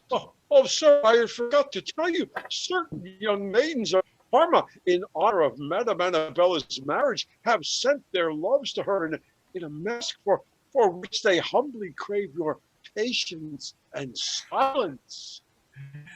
We are much bound to them, so much the more, as it comes unexpected. Guide them in.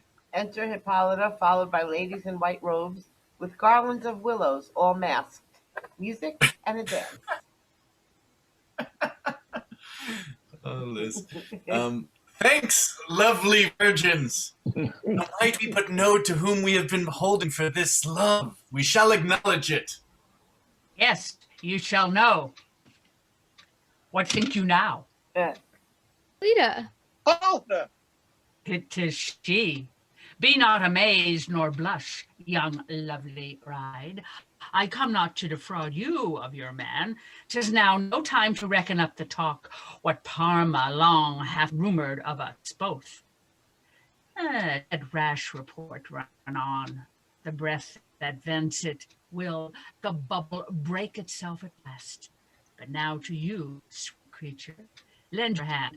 Perhaps it hath been said that I would claim some interest in Soranzo, now your lord. I have right to do, his soul knows best. In my duty to your noble worth, sweet Annabella, and my care of you. Here, take, Soranzo, take this hand from me. I'll once more join what by the Holy Church is finished and allowed. Have I done well? You have too much engaged us. One thing more, that you may know my single charity. Freely I have remit all interest I e'er could claim, and give you back your vows. And to confirm it, reach me a cup of wine. Vasques gives her a poisoned cup. My lord Soranzo, in this draught I drink long rest to you. She drinks. Look to it, Vasques. Fear nothing. Hippolita, I thank you, and will pledge the happy union as another life. Wine. There. You shall have none, neither shall you pledge her. How? No, now, mistress. She, devil, your own mischievous treachery has killed you. I must not marry you. Villain. What's the matter?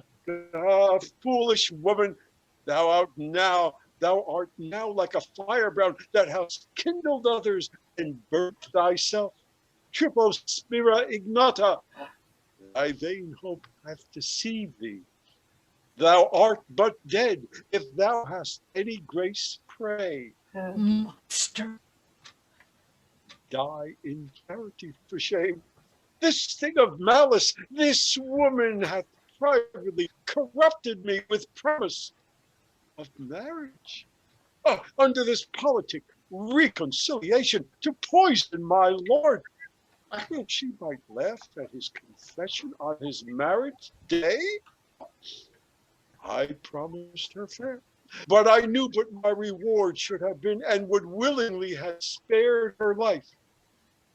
but I was acquainted with the danger of her disposition, and now have fitted her a just payment in her own coin. There she is. She hath yet and end thy days in peace. Vile woman, as for life, there is no hope. Think not it. Wonderful. Wonderful justice. Heavens, thou art righteous. Oh, 'tis true. Wonderful justice. I feel my minute coming. Had that slave kept promise? Oh, my torment! Thou, this hour, hast died. Soranzo, heat above hellfire. Yet, ere I pass away, cruel flames, take here my curse amongst you. May thy bed of marriage be a rack unto thy heart. Burn blood and boil in vengeance. Ah, my heart! My flames intolerable, mayest thou live to father bastards. May her womb bring forth monsters and die together in your sins, hated, scorned, and unpitied. Oh, Was dies. So vile a creature. Here's the end of lust and pride.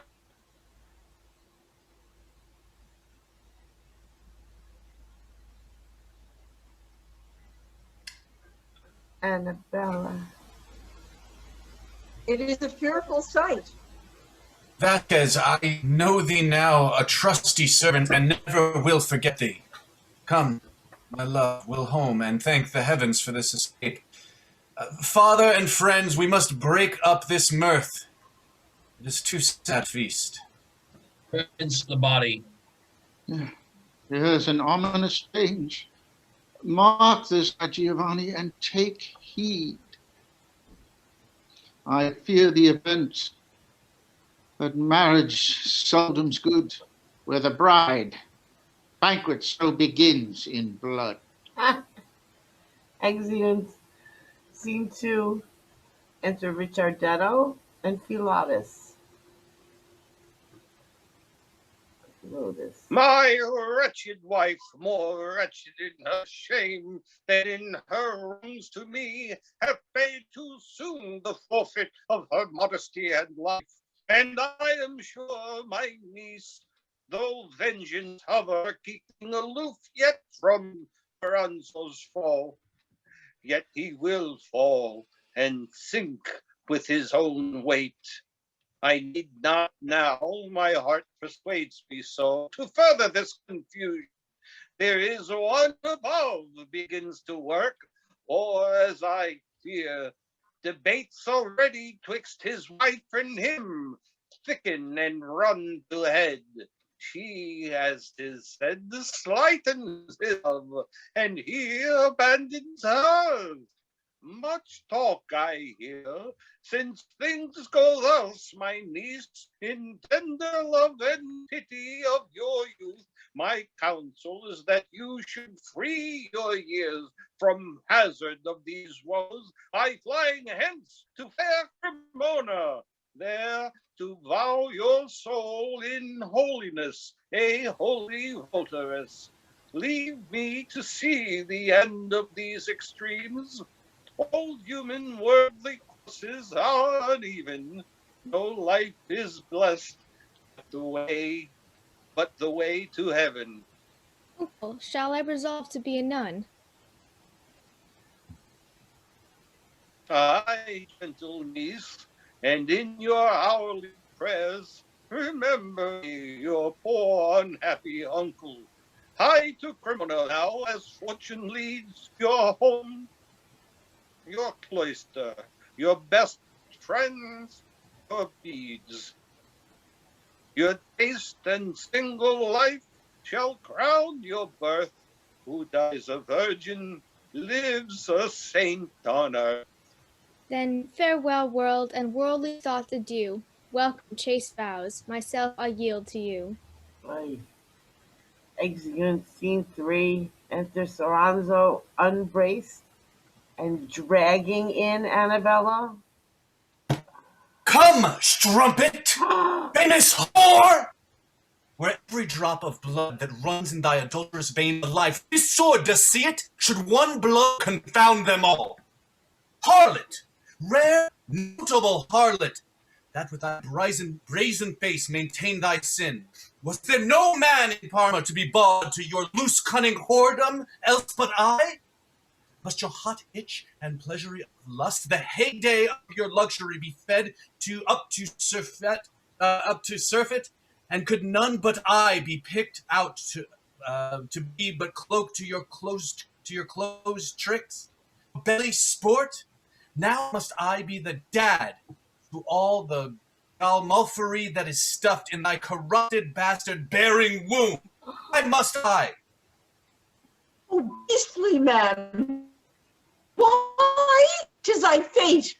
I sued not to thee, but that I thought your overloving lordship would have run mad on denial. Had you lent me the time, I would have told you in what case I was.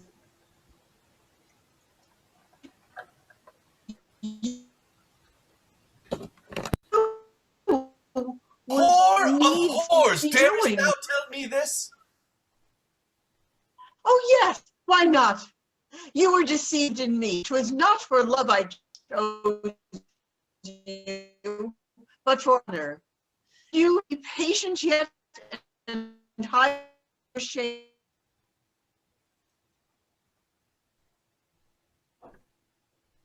Excellent queen. Why, art thou not with child? What needs all this when 'tis superfluous?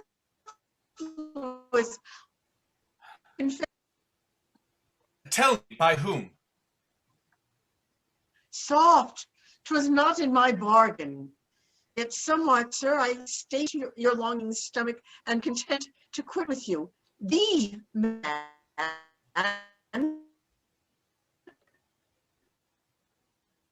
the more than man, got this sprite. Your heir shall be a son. Damnable monster! Nay, and you will not hear. I'll speak no more. Yes, speak, and speak thy last.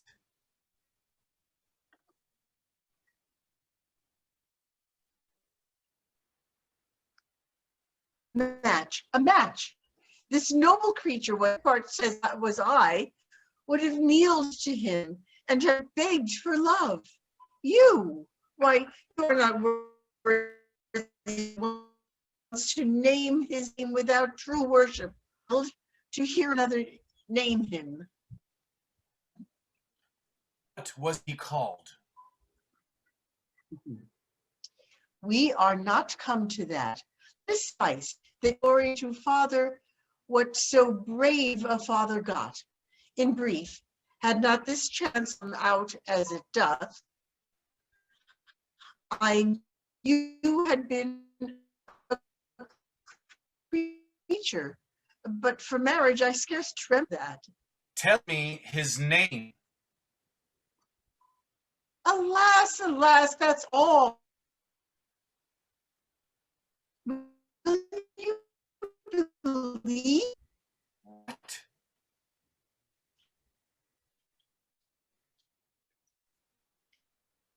You never know. How?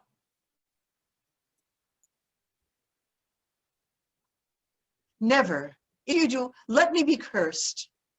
Not? Know it? Strumpet? I'll rip up of thy heart and find it there.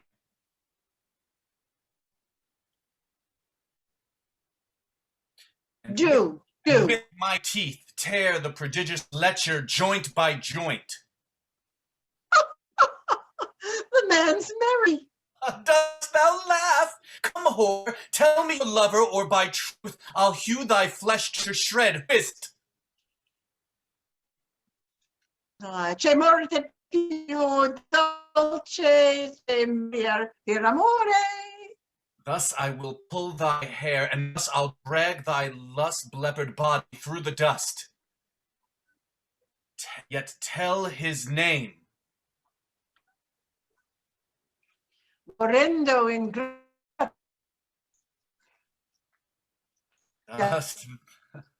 Dost thou triumph, the treasure of the earth? morir, said the Lord.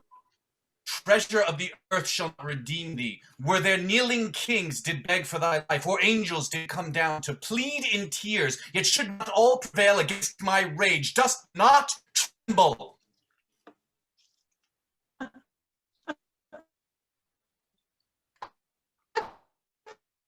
What thee to the worst? Strike and strike home. I leave revenge behind, and thou shalt feel it. Yet tell me ere thou diest, and tell me truly, knows thy old father this? No, by my life. Wilt thou confess, and I will spare thy life?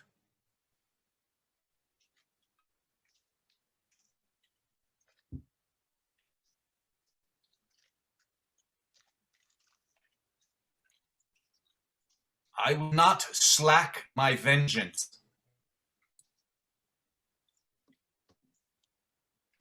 He draws his sword. Enter Vasques. What do you mean, sir? Forbear, Vasques. Such a damned whore deserves no pity. Now the gods forfend. And would you be her executioner and kill her in your rage too? Oh, 'twere most unmanlike. She is your wife.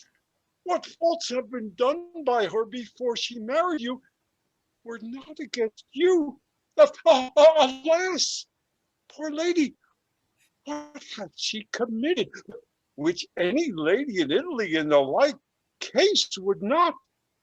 Sir, you must be ruled by your reason and not by your fury. That were inhuman and beastly. She shall not live.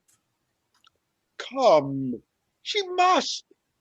You would have her confess the authors of her present misfortunes. I warrant you, 'tis an unconscionable demand, and she should lose the estimation that I, for my part, hold of her worth. If she done it, well, I sir, you ought not of all men living to know it. Good sir, be reconciled. Alas, good gentle woman. Do not take for me. I praise my life is nothing. If man will need mad, why, let him take it. Vasques, hearest thou this? Yes, and commend her for it. In this she shows the nobleness of a gallant spirit and beshrews my heart, but it becomes her rarely. Sir, in any case, smother your revenge, leave the scenting out your wrongs to me. Be ruled as you respect your honor, and you mar all. Sir, if ever my service was of any credit with you, be not so violent in your distractions. You are married now. What a triumph might the report of this give to the other neglected suitors. Is a man like to bear extremity, as God like to forgive? Oh, Vasques, in this piece of flesh, this faithless face of hers, had I laid up the treasure of my heart, hadst thou been virtuous, fair, wicked woman, not the matchless joys of life itself had made me wish to live with any saint but thee. Deceitful creature, how hast thou mocked my hopes, and in my shame of thy lewd womb even buried me alive. I did it too dearly love thee. This is well. Follow this temper with some passion. Be brief and moving. 'Tis for the purpose. Be witness to my words, my soul and thoughts, and tell me, did not think that in my heart I did too superstitiously adore thee. I must confess, I know you love me well. And wouldst thou use me thus, O Annabella? Be thou assured, whoever the villain was, that thus hath tempered thee this disgrace, well, he might lust, but never loved like me. He doted on the picture that hung out upon thy cheeks to please his humorous eye, for on the part I loved, which was thy heart, and as I thought, thy virtues. Oh, my lord, these words wound deeper than your sword do. Oh, let me not ever take comfort, but I begin to weep myself. So much I pity him. Why, madam, I knew what his rage was overpast, what it would come to. Forgive me, Annabelle. Though thy youth had tempered thee above thy strength to folly, yet will I not forget what I should be, and what I am, a husband. In thy name is hid divinity. If I do find that thou wilt yet be true, here I remit all former faults, and take thee to my bosom. Oh, by my troth, and that's a point of noble charity. Sir, on my knees. Rise up, you shall not kneel. Get thee to the chamber. See, make no show of alteration. I will be with you straight. My reason tells me now that 'tis a common to err in frailty as to be a woman. Go to your chamber. Exit Annabella. So, this was somewhat to the matter. What do you think of your heaven of happiness now, sir? I carry hell about me. All my blood is fired in swift revenge. Oh, that may be, but know you how or on whom?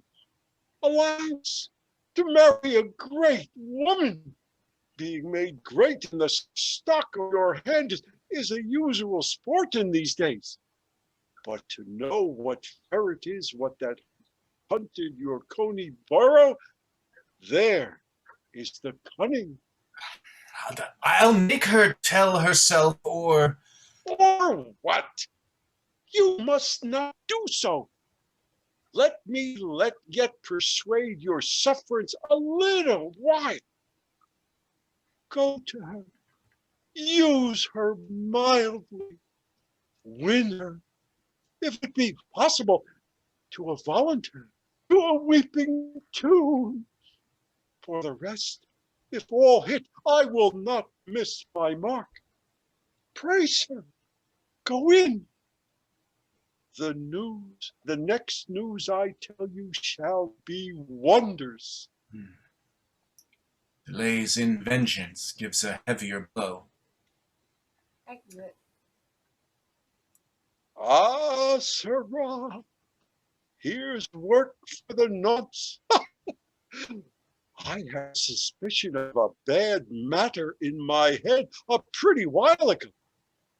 But after my madam's scurvy looks here at home, her wasp's perversiveness and loud fault-finding, then I remembered the proverb that when hens grow and cocks hold their peace, there are sorry houses afoot. If the lower parts of sheep teller's cunning can cover such a swelling in the stomach, I'll never blame a false stitch in a shoe whilst I live again. Up and up so quick, and so quickly too. 'Twere a fine policy to learn by whom this must be known, and I have thought on it. Scene 3. Enter Putana in tears. Ah, here's the way or none. What? Crying old mistress? Alas, alas, I could not blame you. We have a lord. Heaven help us. Is so mad the devil himself, the more shame for him. Oh, Vasques, that ever I was born to see this day. Doth he use thee so too sometimes, Vasques? Me? He makes a dog of me. But if some were of my mind, I know what we would do. As sure as I am an honest man, you will go near to kill my lady with unkindness, so she be with child? Is that such a matter for a young woman of her years to be blamed for? Alas, good heart, it is against her will full sore. I durst be sworn. All his madness is for that she will not confess who 'tis, which he will know. And when he doth know it, I am so well acquainted with his humor that he will forget all straight. Well, I could wish she wouldn't paint her tell-all, for that's the way indeed. Do you think so? Oh, I know it. Provided that he did not win her it by force. He was once in mind that you could tell and meant to have wrung it out of you. But I somewhat pacified him from that. Yet sure you know a great deal. Heaven forgive us all. I know a little, Vasques. Why should you not? Who else should? Upon my conscience, she loves you dearly and would not betray her to any affliction of the world. Not for all the world by my faith and troth, Vasques. Oh, 'twere pity of your life if you should. But in this you should both relieve her present discomforts, pacify my lord, and gain yourself everlasting love and preferment. Dost think so, Vasques? Nay, I know it. Sure, it was some near and entire friend. 'Twas a dear friend indeed, but... But what? Fear not to name him. My life between you and danger, faith, I think it was no base fellow. Thou wilt stand between me and harm. Pity. What else? You shall be rewarded too. Trust me. 'Twas even no worse than her own brother. Her own brother? Giovanni, I warned you? Even he, Vasques, as brave a gentleman as ever kissed fair lady. Oh, they love most perpetually. Oh, a brave gentleman indeed. Why, therein commend her choice better and better. You are sure 'twas he? Sure, and you shall see he will not be long from her too. He were to blame if he would, but may I believe me? Believe me, why? Don't think I'm a Turk, a Jew. No, Vasques, I have known their dealings too long to buy them now. Where are you? They're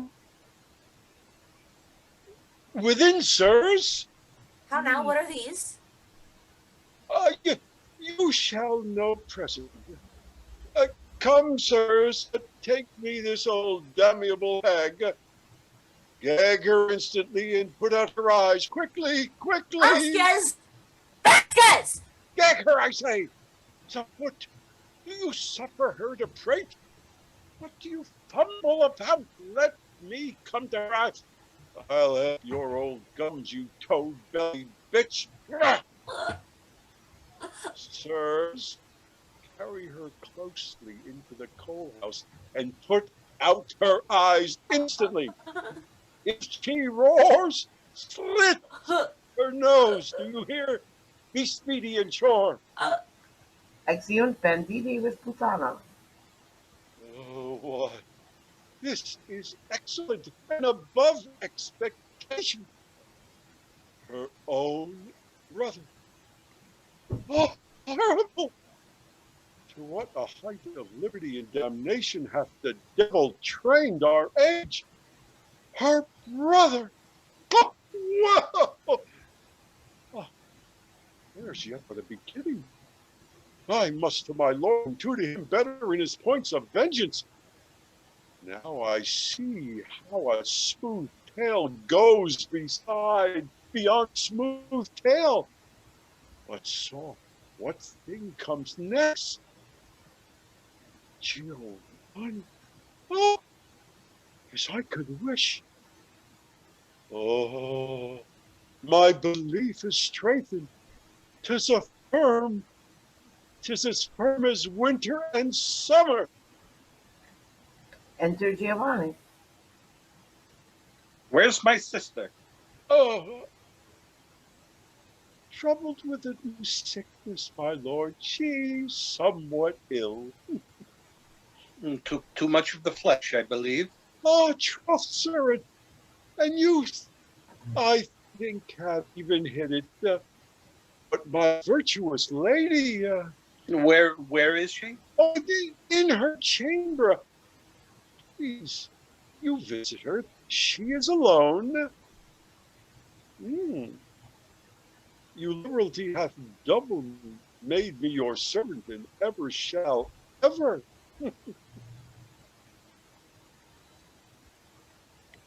Sir, Exit. Sir, I am made of man. I have plied my cue with cunning and success. I beseech you, let us be private. My lady's brother come. Now he'll know all.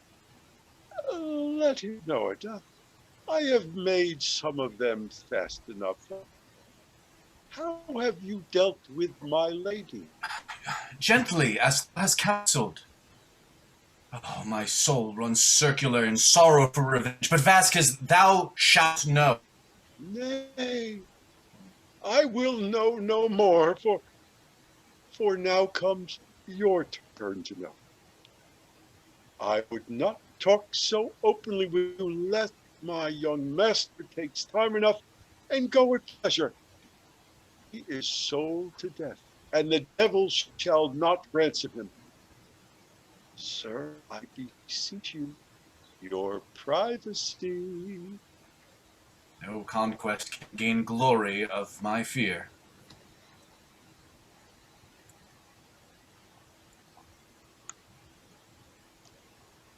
Exeunt. Act 5, Scene 1. Annabella appears at a window above. Pleasure, farewell. Thriftless minutes wherein false joys have spun a weary life. To these my fortunes now I take my leave. Thou, precious time that swiftly ridest in post over the world to finish up the race of my last fate, stay thy restless horse.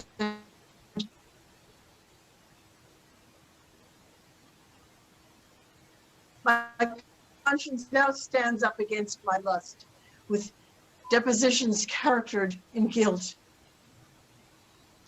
and tells me I am lost.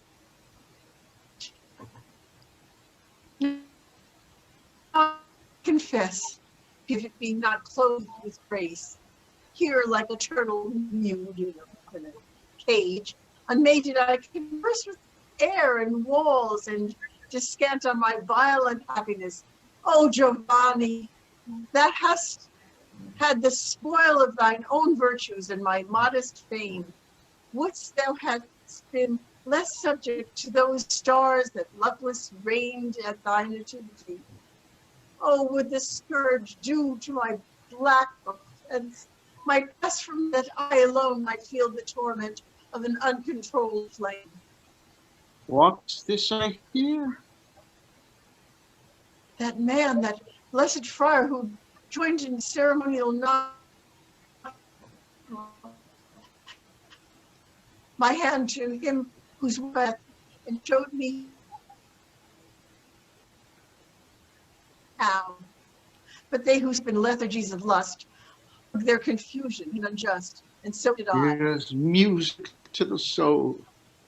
Oh, forgive me, my good genius, and this once be helpful to my ends. Let some good man pass this way.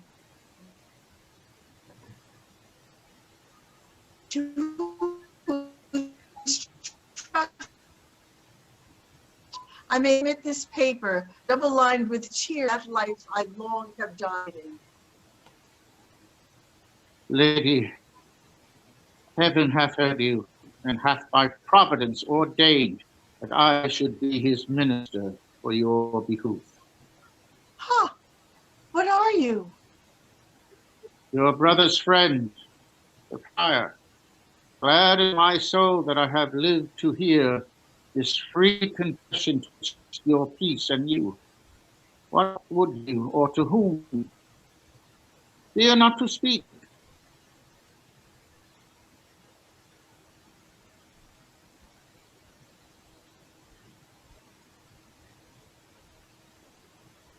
Here, holy man.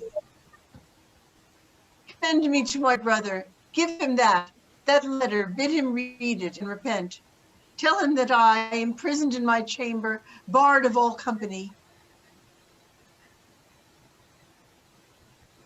even of my guardian, which gives me cause of much suspect, hath time to blush at what passed, my lord.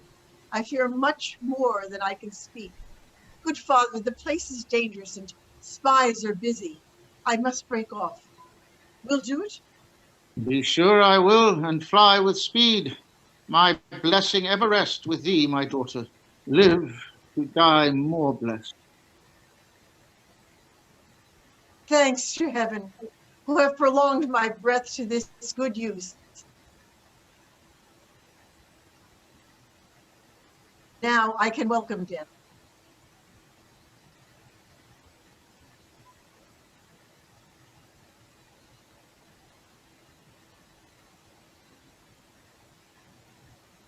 Scene 2, enter Soranzo and Vasques. Am I to be believed now? First, marry a strumpet that cast herself away upon you, but to laugh at your horns? To feast on your disgrace, riot in your vexations, cuckold you in your bride bed, waste your estate upon penders and bawds? No more, I say, no more. A cuckold is a goodly tame beast, my lord. I am resolved. Urge not another word. My thoughts are great and as resolute as thunder. In meantime, I'll cause Our Lady to deck herself in all her bridal robes, kiss her, and fold her gently in my arms. Begone, yet hear you. Are the banditti ready to wait in ambush? Good sir, trouble not yourself about other business than your own resolution. Remember that time lost cannot be recalled. With all the cunning words thou canst, invite the states of Parma to my birthday feast. Haste to my brother, rival and his father, entreat them gently, bid them not to fail. Be speedy and return. Let not your pity betray you. Till my coming back, think upon incest and cuckoldry. Oh, revenge is all the ambition I aspire. To that I'll climb or fall, my blood's on fire. Exeunt.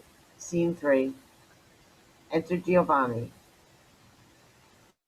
Busy opinion is an idle fool that, as a school rod keeps a child in awe, frights the unexperienced temper of the mind. So did it me, who, ere my precious sister was married, thought all taste of love would die in such a contract. But I find no change of pleasure in this formal law of sports. She is still one to me, and every kiss as sweet and as delicious as the first I reaped, when yet the privilege of youth entitled her a virgin. Oh, the glory of two united hearts like hers and mine. Let pouring bookmen dream of other worlds. My world and all happiness is here, and I'd not change it for the best to come. A life of pleasure is Elysium.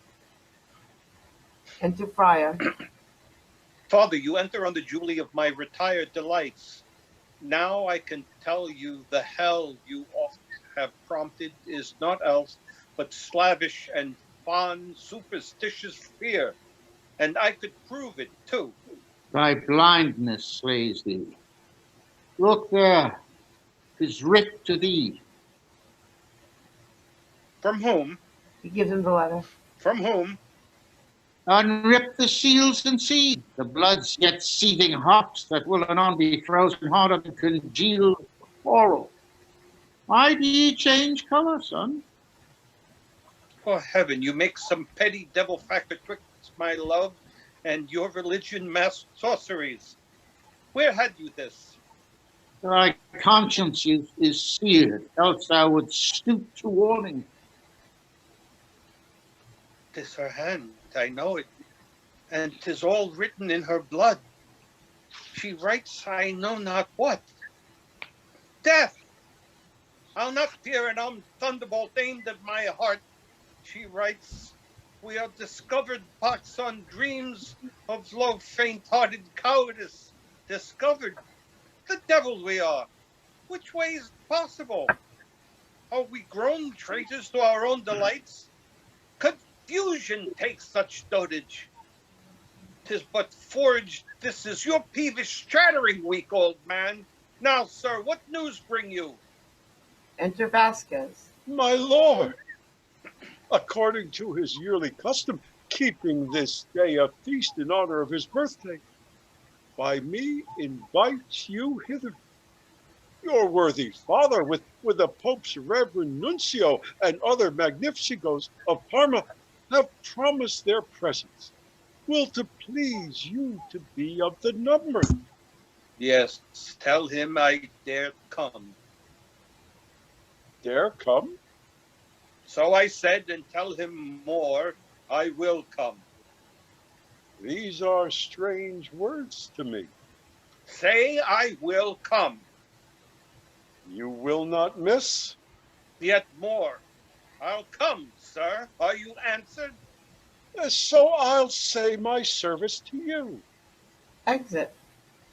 You will not go, I trust. Not go for what? Oh, do not go. This feast I have saved my life is but a plot to train you to your ruin. Be ruled, you shall not go. Not go?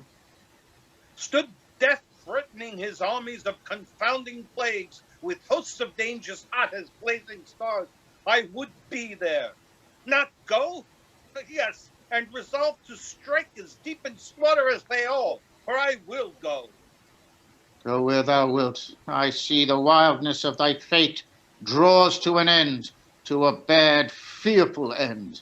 I must not stay to know thy fall.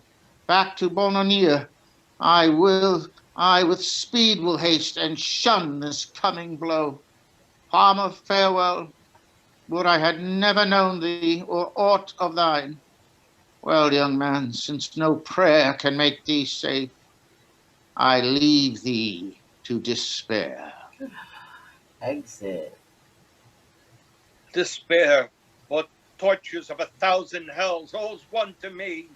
I have set up my rest. Now, work serious thoughts on baneful plots. Be all a man, my soul. Let not the curse of old prescription rend from me the gall of courage, which enrolls a glorious death. If I must totter like a well-grown oak, some undershrubs shall in my weighty fall be crushed to splits. With me they shall all perish. Exit. Scene 4. Enter Soranzo, Vasques with masks, and Bandito.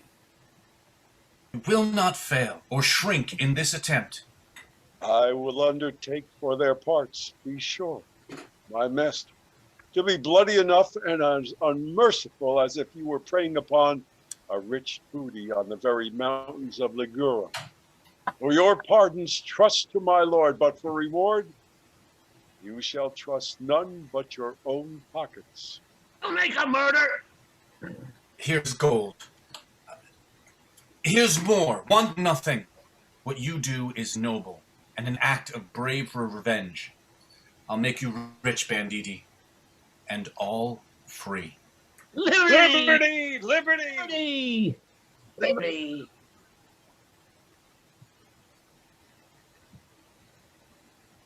Vasques. Scene 4. Yes, sir. And now let me a little edge your resolution. You see, nothing is unready to this great work, but a great mind in you. Call your remembrance, your disgraces, your loss of honor, Hippolita's blood, and arm your courage in your own wrongs. So shall you best right these wrongs in vengeance, which you may truly call your own. 'Tis well. The less I speak, the more I burn, and blood shall quench that flame. Oh, now you begin to turn Italian. This beside, when my young incest-monger comes, he shall be sharp, set on his own bit. Give him time enough. Let him have your chamber and bed at liberty. Let my hot hair have law ere he be hunted to his death, that, if it be possible, he post to hell in the very act of damnation. It shall be so. And see, as we would wish, he comes himself first. Enter Giovanni. Welcome, my much-loved brother. Now I perceive you honor me. You are welcome. But where's my father? With the other states, attending on the nuncio of the Pope, to wait upon him hither. How's my sister? Like a good housewife. Scarcely ready yet. You were best walk to her chamber. If you will. I must expect my honorable friends. Good brother, get her forth. You are busy, sir. Exit. Even as the great devil himself would have it. Let him go and glut himself in his own destruction. Flourish. Hark! The nuncio is at hand. Good sir, be ready to receive him. Enter Cardinal, Florio, Donado, Richardetto, and attendants. Most reverend lord, this grace hath made me proud, that you vouchsafe my house. I ever rest your humble servant for this noble favor. You are our noble friend, my lord. His holiness shall understand how zealously you honor St. Peter's vicar in his substitute. Our special love to you. Signors, to you my welcome, and my ever best of thanks for this memorable courtesy. Pleaseth your grace. Walk near. My lord, we come to celebrate your vast feast with civil mirth, as ancient custom teacheth. We will go. Attend his grace there. Signors, keep your way. Exeunt. Scene 5. Annabella, richly dressed, and Giovanni. What, changed so soon? Hath your new sprightly lord found out a trick in night games more than we could know in our simplicity? Ha! 'Tis so. Or does the fit come on you to prove treacherous to your past vows and oaths? Why should you jest at my calamity?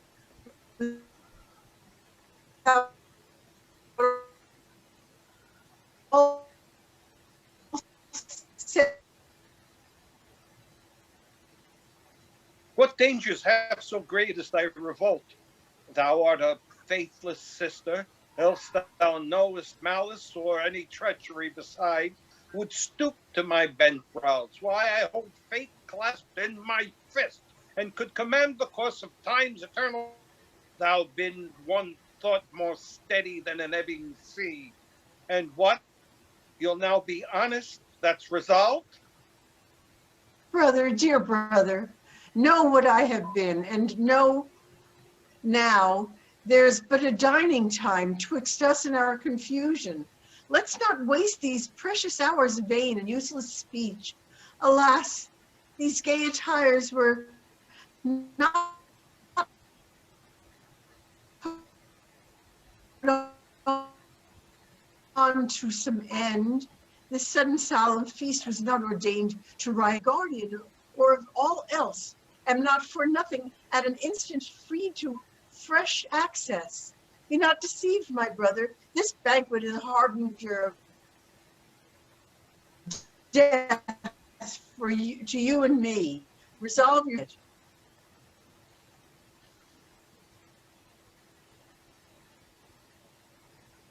Well then, the schoolmen teach that all this globe of earth shall be consumed to ashes in a minute. So I have read too. But 'twere somewhat strange to see the waters burn. Could I believe this might be true? I could believe as well there might be hell or heaven.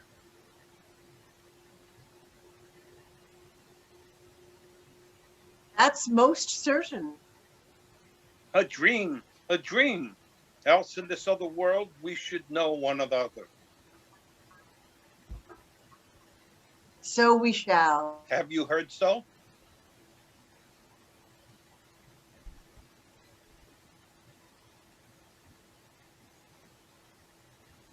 But do you think that I shall? But do you think that I shall see you there? You look on me.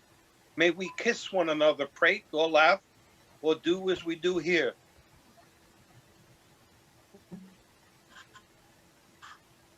I know not that. But brother, for the free yourself from danger, some escape. I'm sure the guests are come. Look up, look here. What see you in my face? Distraction and a troubled conscience. Death and a swift repinning wrath. Yet look, what see you in mine eyes? Methinks you weep. I do indeed. These are the funeral tears shed on your grave. These furrowed up my cheeks when first I loved and knew not how to woo. Fair Annabella, should I here repeat the story of my life, we might lose time. Be record all the spirits of the air, all the things that are that day and night, early and late, the tribute of which my heart hath paid to Annabella's sacred love, have been these tears, which are her mourners now. Never till now did nature do her best to show a matchless beauty to the world, which in an instant, ere it scarce was seen, the jealous destinies were quiet again. Pray, Annabella, pray. Since we must part, go thou, white in thy soul, to fill a throne of innocence and sanctity in heaven. Pray, pray, my sister. Then I see your drift, be blessed angels guard. So say I. Kiss me. If ever after times should hear of our fast-knit affections, though perhaps the laws of conscience and of civil use may justly blame us, yet when they but know our loves, that love will wipe away that rigor, which would in other incest be abhorred. Give me your hand. How sweetly life doth run in these well-colored veins. How constantly these palms do promise health. But I could chide with nature for this cunning flattery. Kiss me again, forgive me.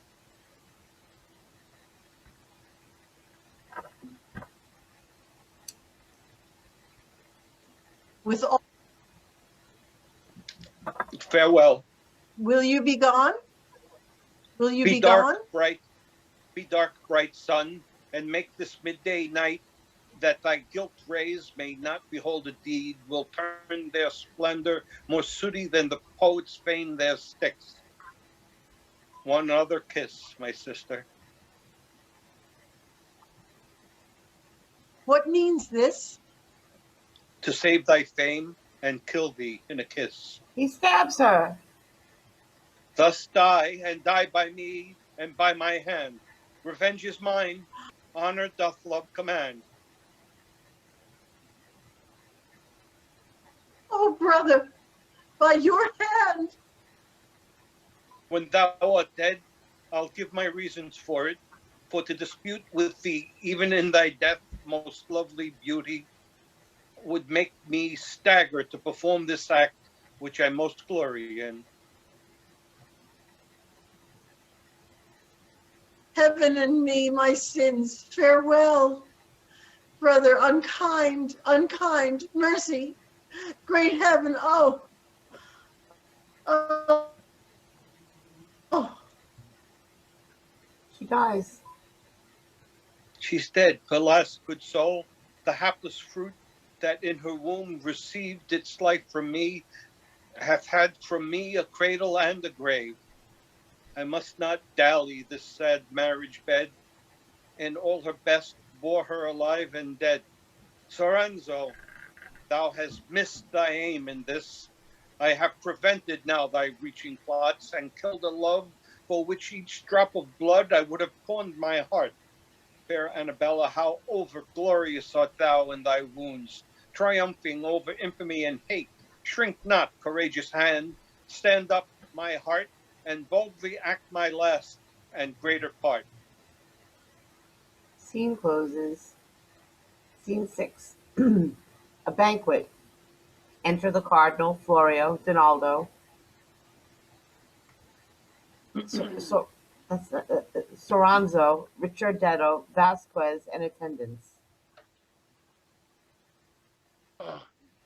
Remember, sir, what you have to do. Be wise and resolute. Enough, my heart is fixed. Pleaseth your grace to taste these coarse confections, though the use of such that entertainment more consist in custom than in cause, yet, reverend sir, I am still made your servant by your presence. And we, your friend. But where's my brother Giovanni? Enter Giovanni with a heart upon his dagger.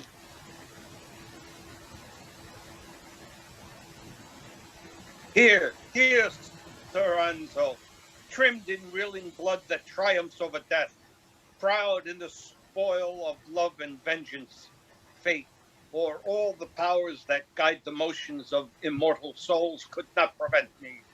What means this? Son Giovanni! Shall I be forestalled? Be not amazed if your misgiving hearts shrink at an idle sight. What bloodless fear of coward's passion would have seized your senses had you beheld the rape of life and beauty which I have acted? My sister, oh, my sister. What of her? The glory of my deed darkened the midday sun, made noon as night. You came to feast, my lords, with dainty fare. I came to feast too. I did for food in such richer mine than gold or stone of any value balanced. 'Tis a heart, my lords, in which is in tomb. Look well upon it. Do you know it? What strange riddle's this? 'Tis Annabella's heart. 'Tis why do you startle? I vow 'tis hers. This dagger's point plowed up her fruitful womb and left me to fame of the most glorious executioner. Why, madman, art thyself? Yes, father, and that times to come may know how, as my fate, I honored my revenge. List, father, to your ears I will yield up how much I have deserved to be your son. What is it thou sayest? 9 moons have had their changes since I first thoroughly viewed and thoroughly loved your daughter and my sister. How? Alas, my lords, he's a frantic madman. Father, no, for 9 months' space in secret, I enjoyed sweet Annabella's sheets. 9 months I lived the happy monarch of her heart and her. Soranzo, thou knowest this, thy pale cheek bears the confounding print of thy disgrace. For her too frightful womb did soon betray the happy passage of our stolen delights, and made her mother to a child unborn. Incestuous villain! His rage belies him. It does not. 'Tis the oracle of truth. I vow it is so. I shall burst with fury. Bring the strumpet forth. I shall, sir. Do, sir. Have you all no faith to credit yet my triumphs? Here I swear by all that you call sacred, by the love I bore my Annabella while she lives, these hands have from her bosom ripped this heart. Is true, sir, or no? 'Tis most strangely true. Oh, cursed have I lived. Cursed man have I lived to. Oh. He dies. Hold up, Florio. Monster of children, see what thou hast done. Broke thy father's heart. Is none of you dares venture on him? Let them. Oh, my father, how well his death becomes him in his griefs. Why, this was done with courage. Now survives none of our house but I. Guilt in the blood of a fair sister and a hapless father. Inhumane scorn of men. Hast thou a thought to outlive thy murders? He draws. Yes, I tell thee, yes. For in my fist I bear the twists of life. Soranzo, see this heart, which was thy wife's, thus I exchange it royally for thine. They fight. And thus, now brave revenge is mine. Soranzo falls. I cannot hold any longer. You, sir, are you grown insolent in your butcheries? Have at you! Come, I am on to meet thee. They fight. Now, will it not be yet? If this will not, another shall not yet. I shall fit you anon. Vengeance! The banditti rush in. Welcome. Come, more of you, whatever you be. I dare your worst. They surround and wound him. Oh, I can stand no longer. Feeble arms, have you so soon lost strength? He falls. Now you are welcome, sir. Away, my masters. All is done. Shift for yourselves. Your reward is your own. Shift for yourselves. Away! Away! Exeunt. Away, away. How do you, my lord? See you this? How is it? Dead. But in death well pleased that I have lived to see my wrongs revenged on that black devil. O Vasques, to thy bosom let me give my last of breath. Let not let that lecher live. Oh. He dies. The reward of peace and rest be with you, my ever dearest lord and master. Whose hand with me the wound? Mine, sir. I was your first man. Have you enough? I thank thee. Thou hast done for me but what I would have done else on myself. Art sure thy lord is dead?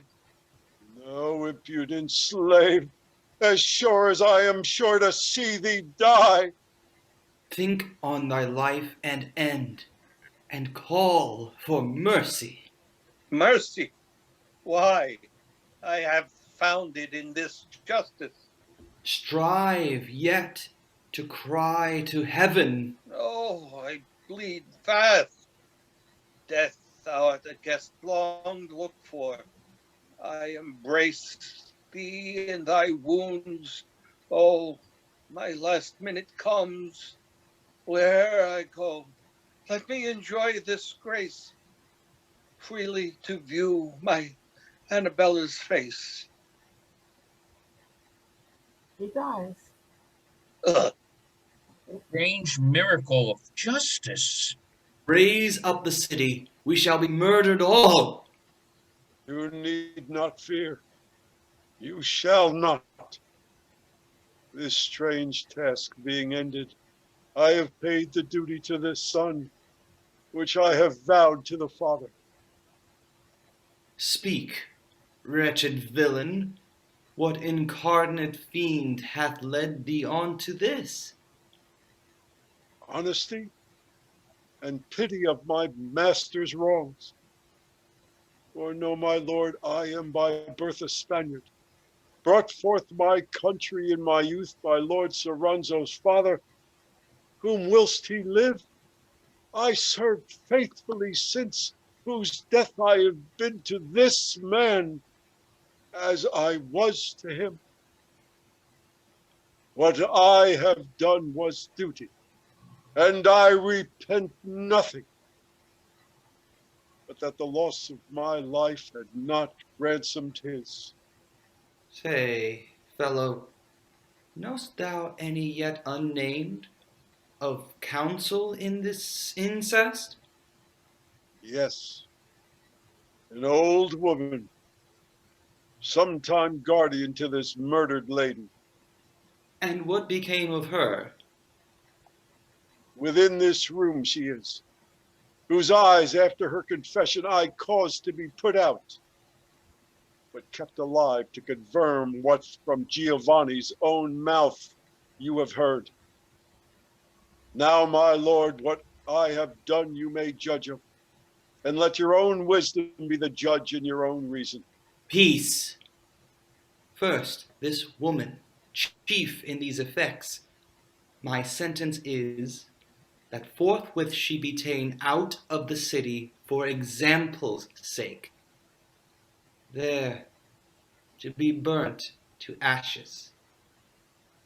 'Tis most just. Be at your charge, Donado. See it done. I shall. What for me? If death, 'tis welcome. I have been honest to the son as I was to the father. Fellow, for thee, since what thou didst was done not for thyself, being no Italian, we banish thee for ever, to depart within 3 days.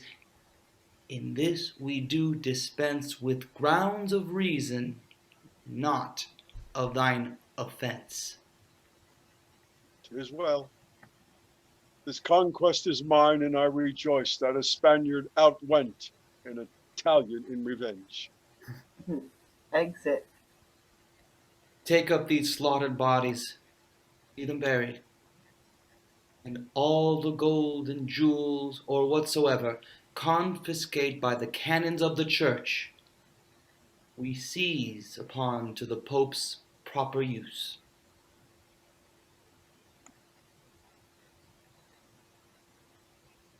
Your Grace's pardon. Thus long I lived disguised, to see the effect of pride and lust at once, brought both to shameful ends. What? Richardetto, whom we fought for dead? Sir, was it you? Your friend. We shall have time to talk at large of all, but never yet incest and murder have so strangely met. If one so young, so rich in nature's store, who could not say, 'tis pity she's a whore? Excellent. Bravo! Bravi! Bravi! Wow, Hey, that was fun. That was something. Bravissimo. You're not Italian, so get out of here.